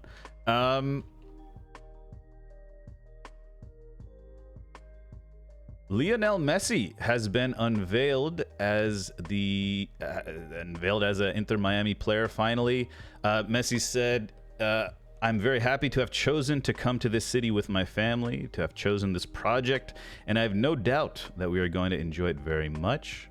We're going to have a good time, and great things are going to happen. Thank you very much. Thank you all for this day. I cannot wait to start training to compete. I feel the same desire I've always had to compete, to really want to win, and to help Miami continue to grow." It's a bit of a rainy unveiling in the 18,000 capacity stadium in Miami. Thoughts on Messi? We talked a little bit about the money involved last couple of weeks, but now he has officially been unveiled. Friday, I believe, is his first match against Cruz Azul in I believe the Champions League, the CONCACAF Champions League. Busquets has also been announced, and rumors of Jordi Alba joining. Funny about Busquets, did you guys see the announcement from MLS? The tweet they tweeted. They had a picture of Alvaro Arbeloa kissing the World Cup and said, we're introducing Sergio Busquets, which I thought was pretty funny. Just classic MLS American stuff right there. But Messi unveiled 18,000 capacity stadium was a little bit, a little anticlimactic for me. What are you guys' thoughts about the whole Messi situation? I mean, we talked about the move itself already.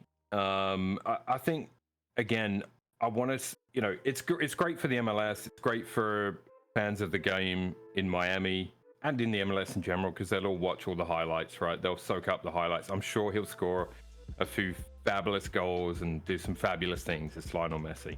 But, is he single-handedly going to win them every game? I don't think so. I mean, he's 35, 36 years old almost, I think. It's fun right now, right? It's the fun thing in Miami. That's what the impression I get sometimes with MLS. It's the fun thing right now is in Miami, and it's Lionel Messi. And once that has died down in a year or so, what are they going to do next to ensure that it keeps going, other than Messi is now an owner of a future franchise, which is great. Okay, Messi's still involved, but now there's no highlight reel. There's no, you know what I mean? Like it's the same thing I think I said to you guys before with Beckham. I don't feel that the MLS really doubled down on getting a name of that size, and Messi is a bigger name than Beckham, I would argue, right? Beckham was a huge name at the time. I'd argue Messi is a huge name, probably a bit bigger. Can they double down on that and actually do something moving forward to make the MLS get to where they want it to be? Or, or will they not? Will it go to a certain point again and just stop? That's my only question. And just as a one laughable thing from me about it was the stadium announcer who said America's number 10, and I was like, he does know that he can't play for America, right? His kids, though, his kids maybe. We'll get the kids. Give us the kids. Imagine what the Argentinian people would do if his kids chose to play for the USA.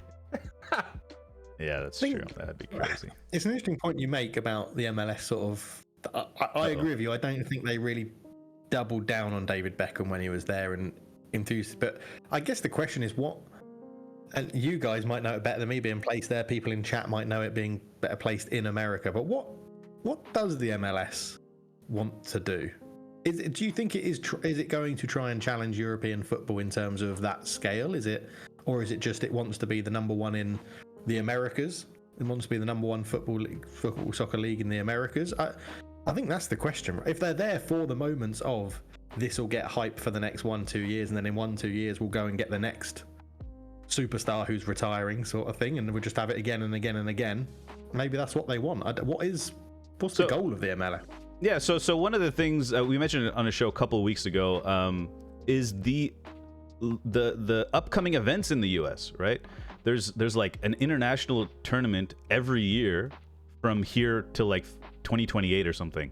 Like we're bidding for the Women's World Cup, the under 20, obviously the World Cup, the Copa America Centenario or something, or not the Centenario, the Copa America with Brazil combined, or not Brazil, South America combined.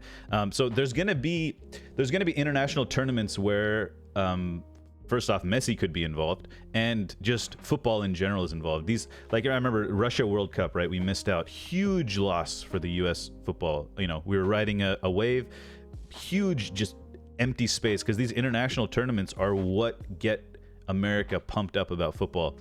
I mean, now we're seeing it more with all the players playing in Europe, which is why I love that we played the Nations League with a full lineup of Europeans-based players, right? Even in the World Cup, I remember, I think it was just Walt Zimmerman was the only MLS player in the side, and then the next game we dropped him for Brooks, I believe, who's playing in Celtic, and just little things like that were not very common growing up, and this type of thing I think just shows. I mean, I'm not going to say Beckham is the reason why this is happening, but Beckham probably played you could call it, you could argue what percentage he played in the role of players going to Europe, but I would say that it's at least a little bit, and that's all I could ask for, because it is a long-term project.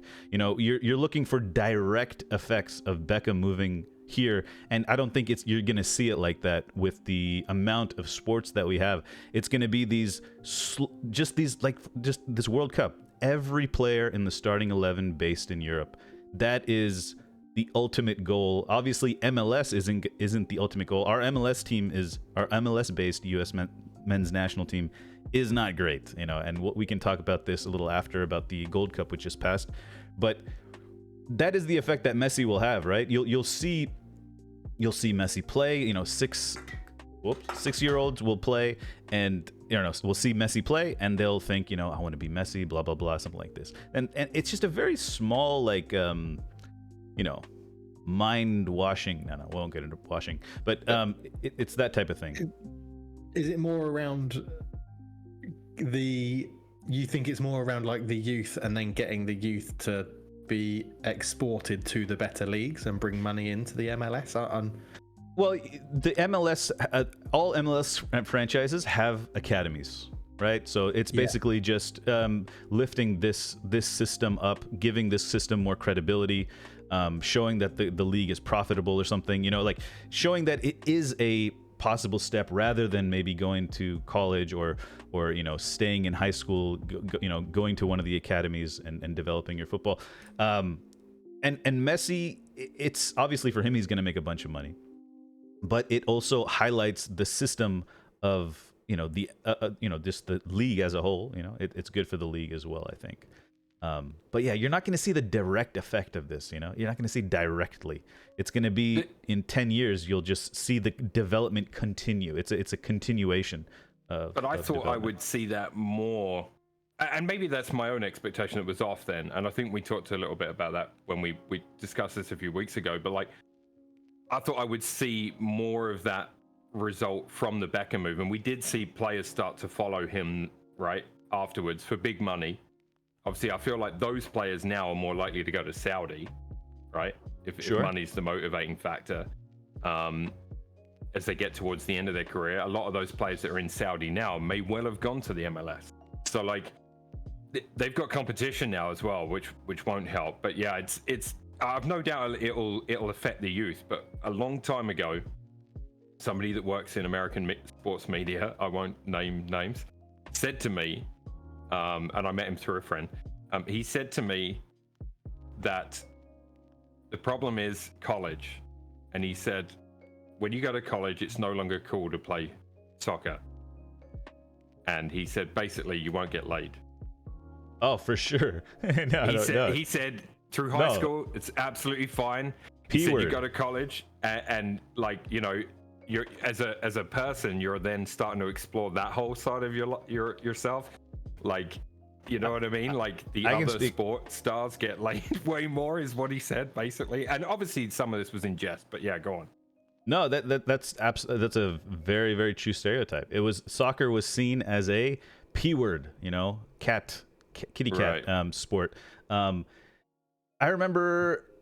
Do you think that's changed a little bit? Yes, 100%. In fact, people, because I played in high school, right, and I knew it's a physical sport, right? You know, I mean, I enjoy that aspect of the game, but I had friends from high school who were, you know, football.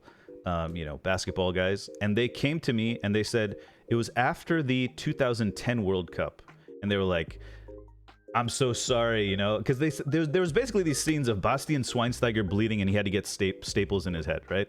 And you know, to be fair, you know, when you see people that, because here in California, very, very, it's almost seen as a immigrant sport, right? Like a Mexican Latino sport, you know. And when I think when these guys, you know, they saw the German national team, or like, you know, they would see these white dudes with bleeding and like struggling in pain, and they were like, oh, okay, sorry. They literally came up to me and they were like, sorry, you know, I didn't realize it was such, you know, it was such a tough sport, you know, stuff like that. And that's all. That's just that's publicity, right? It's just like racism, you know. It's just uneducated people are racist. Uneducated people think of football as a, you know, kitty cat sport, right? So it's and this is that perception changes, right? More eyes maybe towards the Galaxy, and now towards Inter Miami, and then people will see what Messi's doing. Maybe they'll catch a highlight on Sports Center or something. It's just small things, you know, just slowly. The only problem with that is, I would say, the play acting that still is just throughout football. People hate that. And even in Canada, if I meet anyone that doesn't like football here, that's the thing they bring up, and that's because they're hockey fans, where, you know, physicality is everything, and they get up with a mouthful of missing teeth and skate off to the side with a smile on their face. Do you know what I mean? Like, and I get that. That's what you brought up with. That's what you're used to. I'm used to, and I dare say culture's used to, a much more physical version of football. Yeah. Doesn't mean it was better, and I know that's something you've talked about, Kat, and I'm inclined to agree with you to a point on that. Like, there's things about the old game that I loved, but there's things about the new game that I love too, right? Like the way it's played now. And but the play acting, I'd love to see that removed. And absolutely. I feel like it's another reason for them to stamp down on it, because man, that would appeal more to these fan bases. You know what absolutely. I mean? Yeah. My friends that are casually into football, that, you know, that aren't against it or whatever, and don't have maybe share the same opinion as the stereotypical opinion, that's what they say. They say, the diving just annoys me. I can't watch it when I see these people diving. And yeah, maybe that's why I'm so like strict rules. You know, if you make contact, it's a foul. You know, boom. Maybe that's why I'm that way. Maybe that plays into it. But yeah, on the topic of life in MLS, I was trying to find some talking points about this. I read a little bit about Giorgio Chiellini. He did an interview last couple months ago, and he was talking about how he finds the MLS more competitive than the Italian league, right? Because any year, any team can win, and if your team, because of the salary cap structure and the pay structure, contract structure, is if you have a breakout player in your team, he will demand more money, and there is a team that will pick him up. You know, if they want to bolster that area in his roster, which I find interesting, you know, to do. And also European players have mentioned, you know, the more relaxed lifestyle, being able to go to the community, go into the community without constant media and fan attention. Before Messi was announced, I had written this topic in our chat about how Messi went to Publix without any security. It was just him, his 3 kids, and his wife. I mean, I find it hard to believe there's no security, but at the same time, looking at those pictures, it did look like he had no security. He did have a police escort on the way home, I believe, and he ran a red light or something. But you know, that is a massive appeal. If you're a famous footballer in Europe and you're tired of all the, I bet Ronaldo, if he wasn't, I mean, I don't want to make assumptions, but there were some legal problems about him coming to USA. So maybe if I bet he would be an example of someone who would enjoy coming, like Zlatan Ibrahimovic, right? Like in Europe, he'll get recognized at every corner. Here, I bet he can get around a little easier, even in LA. I don't know you guys' thoughts about that.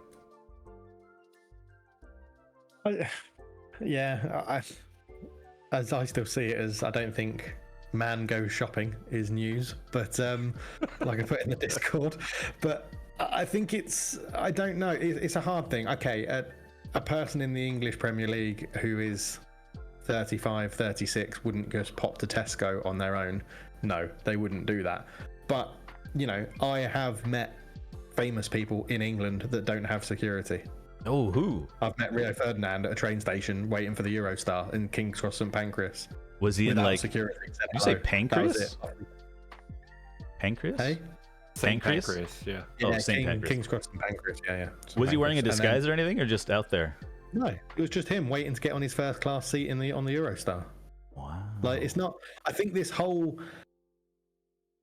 thing that people don't go anywhere in the UK without security is a bit. I don't know where it's, or Europe. I don't know where it's come from, because I've met plenty of famous people without security following them. I think if they go to like Oxford Street, which is one of the UK's biggest places for Christmas shopping, was one of the UK's biggest places for Christmas shopping in London during the Christmas shopping period, then yes, they'll probably go with a security detail because there's thousands of people there. But yeah, yes, life is probably more relaxing in the MLS because there is a little bit more focus on it, but I don't think it's that different.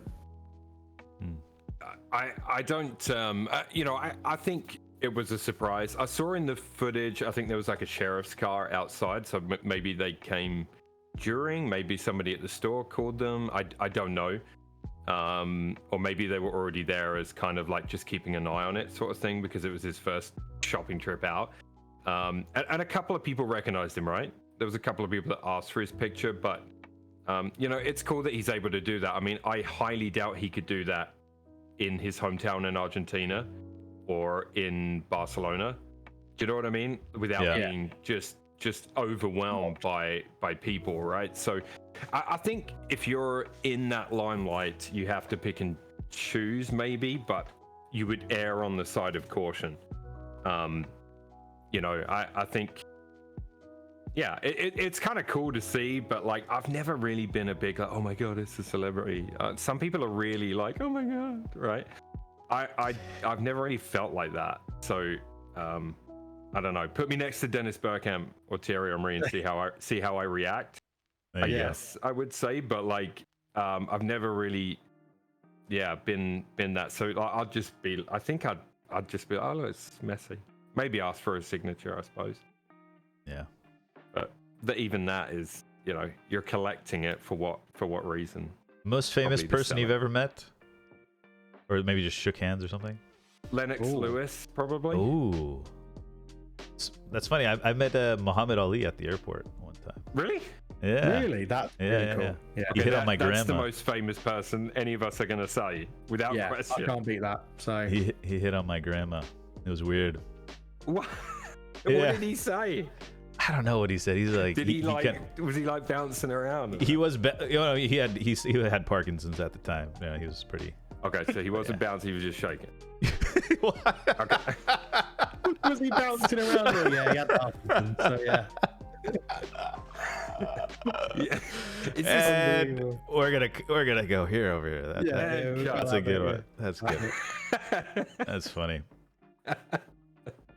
We got some. So Yeah. is that real though? Really? He Yeah, hit on your at the grandma? airport. Well, he was like, he just said something like, In what LA? did he say? Yeah, it was in LAX. Wow. He said, he whispered in my grandma doesn't speak English, but he whispered in her ear, but my dad overheard it, and he was like, "Oh, you're prettier than my wife," or something. I don't know. He said something like this. Oh my. Just it was in jest, right? It wasn't like actually like, give me your The number. disrespect. And Yeah. and of course your granddad would be like, well, I can't do nothing. It's fucking Granddad was Ali." dead. Granddad was dead. She's a widow. She's a widow at the time. Okay. You know what I mean? Like if he was there though, what could you do? True. You'd be like, well, I can't say shit, can I? It's Ali. True. It's Muhammad First Ali. person to finish this bowl of cereal gets their hand in. No, that's fucked up. Sorry. Sorry. Ooh. On a similar vein, but nowhere near as famous, my mum got hit on by Michael Carrick's dad at Old Trafford. Ooh. This is loaded. Yeah. Jeez. Yeah, that was the only story about a family member getting hit on by someone famous. So. I mean, you asked me who the most famous person was I've met, and that was Lennox Lewis. I did meet Ian Wright and Kevin Campbell at a bowling alley in Maidstone. Oh my God! What? Yeah. Weird. What are they doing in Maidstone? It's a shithole. Yeah, just bowling. Wow.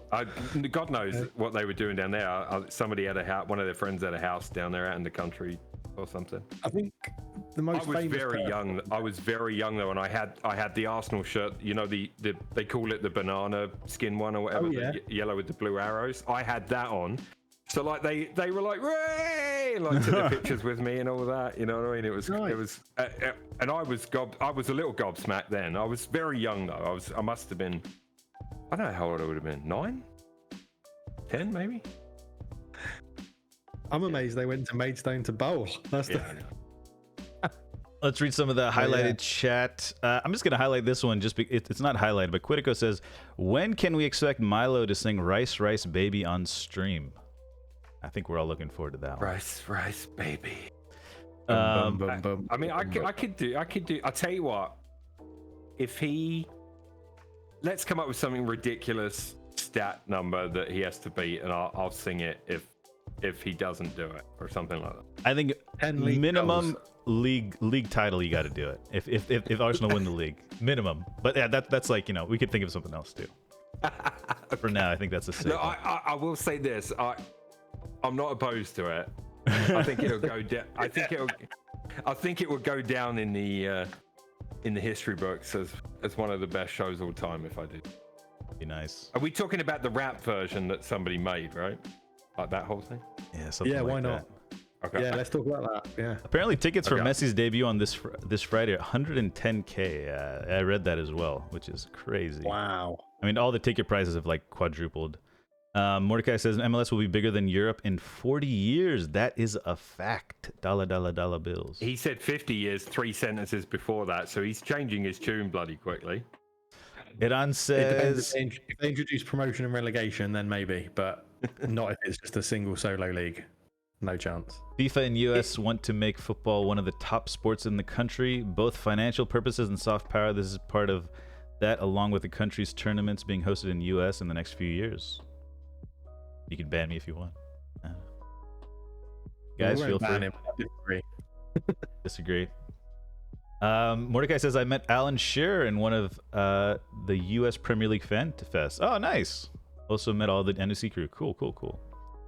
Very nice. As we're pushing the time here, we got one more section and then a bunch of stories. Should we just kind of talk about the other stories rather than, I don't know. What do you guys want to do? Are they savable? Or not really?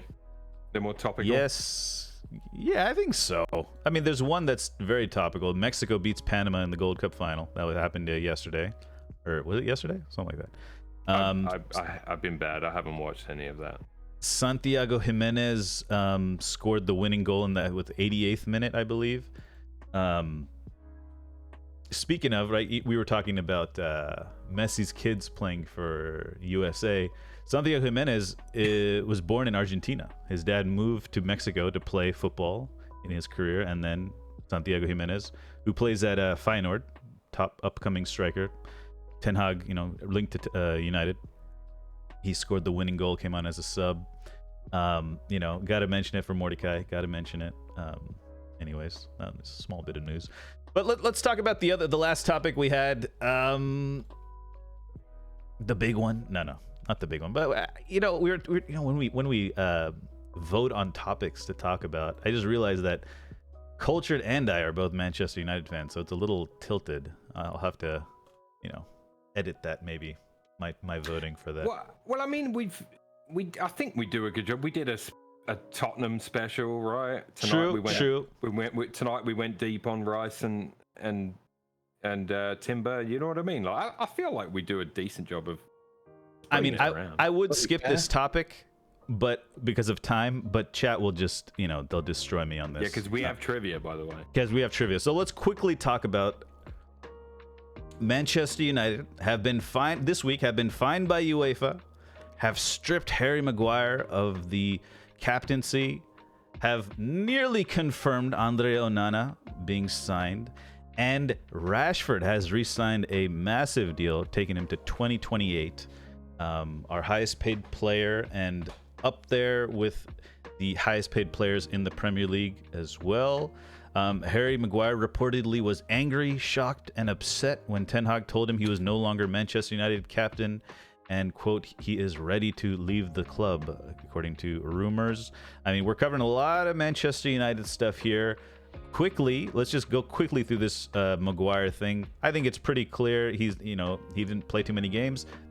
Him being stripped is not the craziest thing. Who will be the successor to Maguire as captain? Culture, what do you think? Who do you think? Bruno, right? Bruno? So yeah, I think I'd agree with you. There's Casemiro, and apparently reports are Lisandro Martinez will be the co-captain, which I really like. I like that a lot. But yeah, but there's rumors of Casemiro, I think it's a no-brainer. I think I'd make it Casemiro from a neutral's point of view. Yeah. Bruno had that game against Liverpool where he was wearing the captain's armband, He got a lot of slate for that. But yeah, I don't know. Quickly on the topic of Andre Onana, apparently he's getting his work visa completed so he can travel to the US. That seems to be all but confirmed. Close to, was it 50 million pounds or something? I could be wrong about that. General thoughts on Onana, guys? I'm excited for it. It's a goalkeeper that Ten Hag's wanted for, I think since we realised De Gea wasn't going to be staying and we needed to get a new goalkeeper because we don't really have one. I think it's exciting. He's worked with Ten Hag before. He plays out from the back really well. I think there's going to be some some moments like he's had for you on eFootball Kart, to be honest. I think there's going to be some absolutely shocking passes or shocking Cruyff turns in his own box, but I quite like it. It's a ball-playing goalkeeper. That's the way it goes at the moment. He should allow us to build up from the back a bit better with his distribution. So I'm all for it. And I think we've got the signing of that Suzuka kid from the J League. Coming as well. He should be joining halfway through the US tour because it's easy for him to get a visa being Japanese. So that should be interesting as well. A whole new goalkeeper setup. I would be amiss if I said I watched a ton of Onana play, other than what people share and all the rest of it. To me, obviously he's a much more flamboyant goalkeeper than what you typically go for. It's a bit Fabian Barthez reminding for me. Yep. How much would Fabian Barthez be worth now? I don't know. No, obviously Barthez was a great keeper, but bit of a liability. I think we can agree, right? Yeah. I mean, he was, I think. And that's what I mean. I feel like Onana could be a great goalkeeper for you, but also, like you said, I think he's going to have some moments where he'll be a bit of a liability.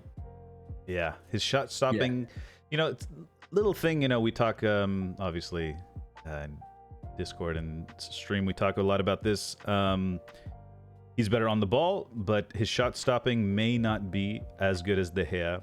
Obviously, there's compilations of mistakes of him. Obviously, one thing I was thinking about is at Inter he played in front of they played with a back three, so a lot of aerial coverage there. So his ability to claim crosses and stuff like that wasn't as important when he had big De Vrij and Bastoni in front of him, and even Darmian to some extent. At United, he'll have Varane, who's decent in the air, but he'll have Lisandro Martinez as well, who isn't known for his aerial ability. So this could provide a issue. It could. I'm not saying it's going to, but something to think about, I think. But yeah, on the ball, he looks great, and he will definitely help us control games like just the Champions League final was, against the top tier teams. We'll be able to do that. Top tier teams usually aren't playing long ball most of the time, but they could. And I have to mention this. I know we're so late on time, but I'll get slated. United have been fined 300,000 euro for breaching UEFA's financial fair play rules. The breach occurred during the 3-year monitoring period between 2019 and 2022. United reported a minor break-even deficit during this period, which resulted in the fine. The punishment was based on the previous version of UEFA's FFP regulations, with a new framework now in force, which caused the administrative error. The club accepted the fine, claiming it as a minor technical breach. United are healthy. It's not affecting them financially like crazy, and I don't think we had too many benefits, but maybe we did. I don't know. The conspiracy theorists will say, maybe take away our League Cup trophy if you want. I don't know. Yeah. I did minor research into that. It seems like it's to do with the whole COVID situation, right? Like, guys in the chat, okay, if they were laundering money or doing something funky with buying players and funneling money through someone, I would be the first to call them out. I would be thoroughly enjoying this conversation and seeing Cart squirm on that chair as much as you guys would. But come on, this is nothing. This is nothing. You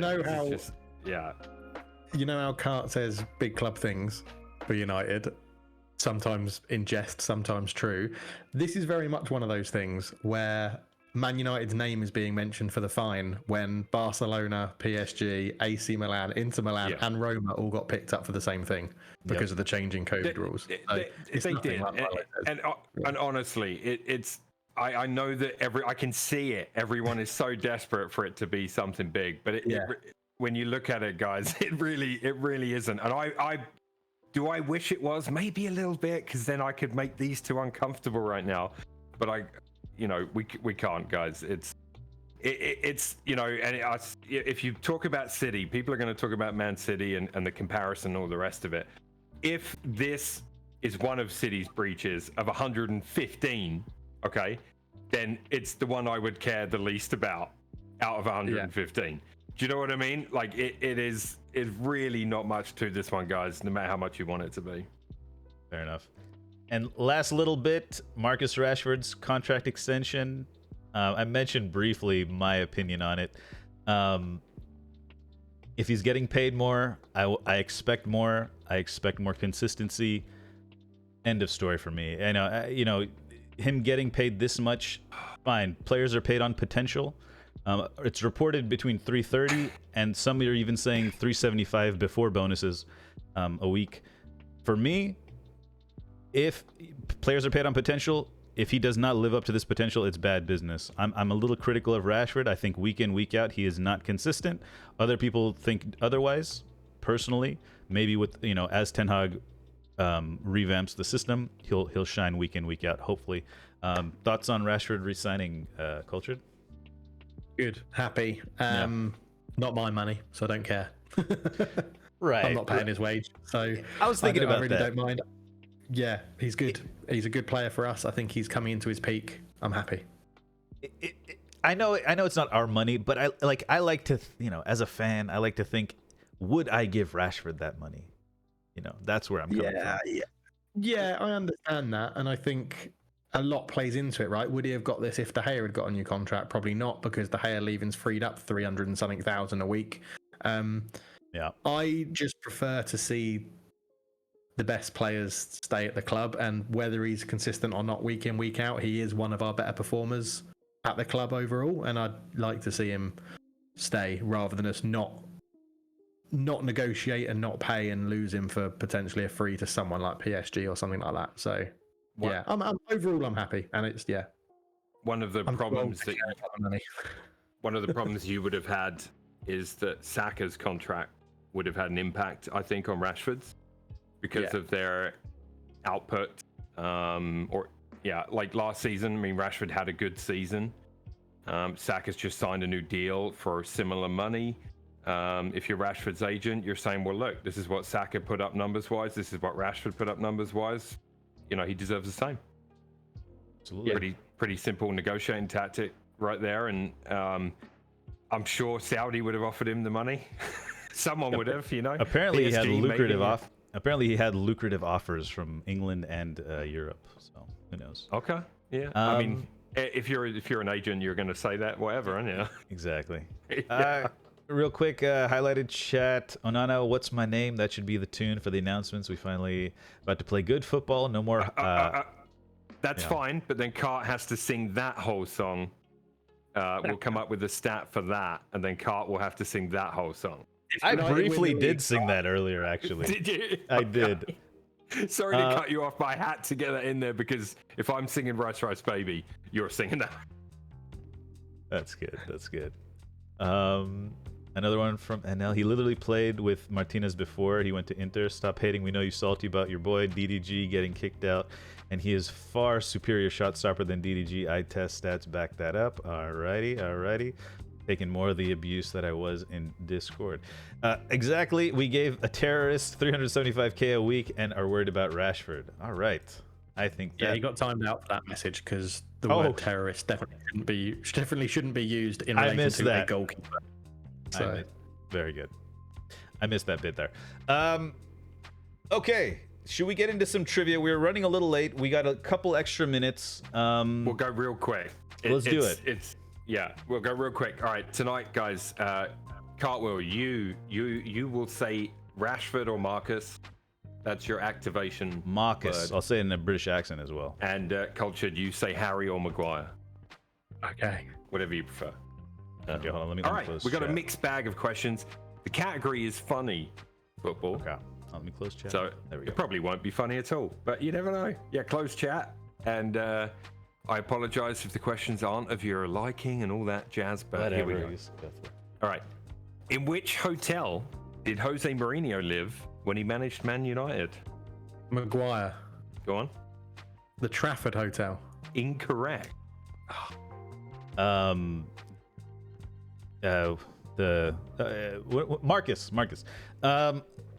The Hyatt. I don't know. No, it was the Lowry Hotel. Oh, the Lowry. Yeah, that's I thought it was quite well publicized at the time, right? But I knew he was. It's the Lowry Hotel and the Trafford Centre. He never moved Yes. in somewhere, right? Yeah, that's right. Yeah, he didn't buy a house and all the rest. Which club is the only club to concede 100 goals in the Premier League? We've had this before, kind of. Maguire. Go on. It's got to be Derby.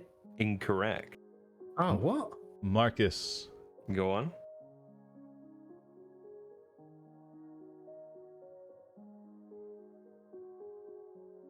Leicester. No, it's Swindon Town. Oh, Swindon.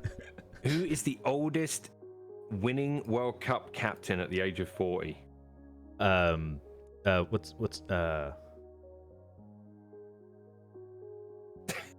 Maguire. Go on. I want to say Beckenbauer, but I'm pretty sure it's wrong. Beckenbauer. It's not Beckenbauer. I have no idea, but I will say I don't know. Who's the British dude? I don't know. Stanley Matthews? Who was the goalkeeper? I don't know. I don't know who it was. No, it was Dino Zoff of Italy. Oh, Dino, yeah. the legend. Yeah. I did know that somewhere in my head. Absolutely. Yeah. Which team calls the Mestalla Stadium its home?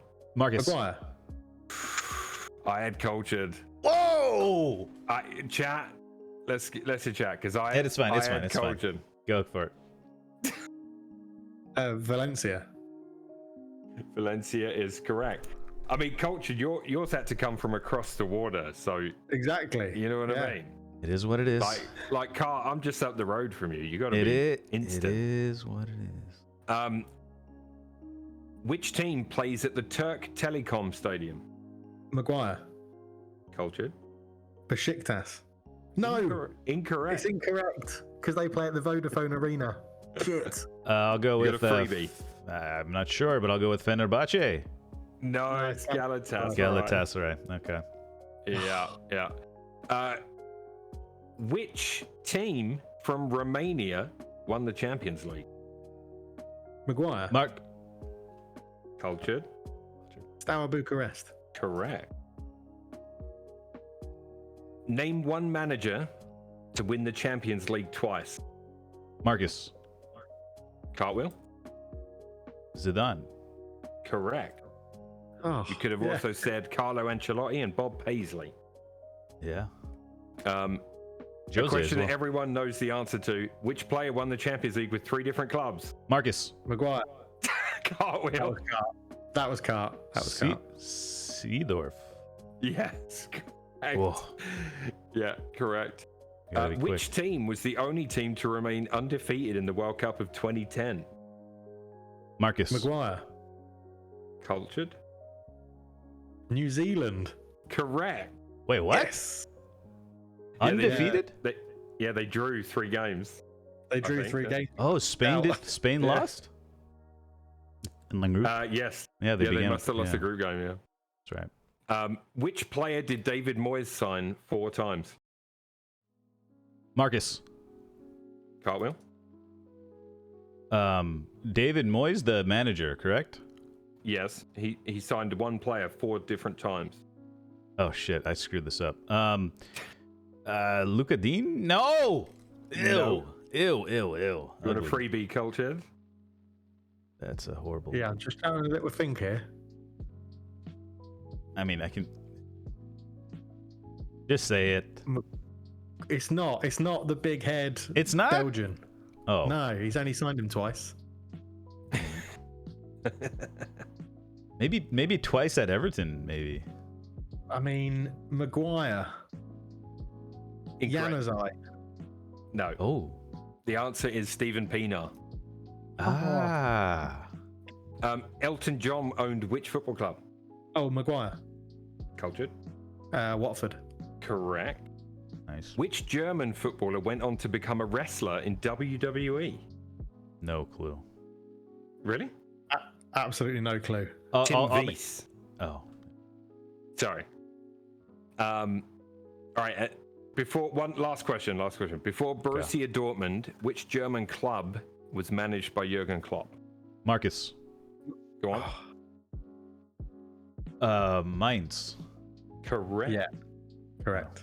Final scores: Cultured 4, Cartwheel 3. Oh, good game. Nice. GG. It was close. Good one. It was close. Good one. Guys, We kind of rushed through those tonight because we're running over. That was good. Yeah. Anything you guys want to add? Anything mentioning? Is it F1 Tune this in week? next week. Yeah, next week, guys. I We're think yeah. the reveal's coming soon, right? I think we're Yeah. getting there.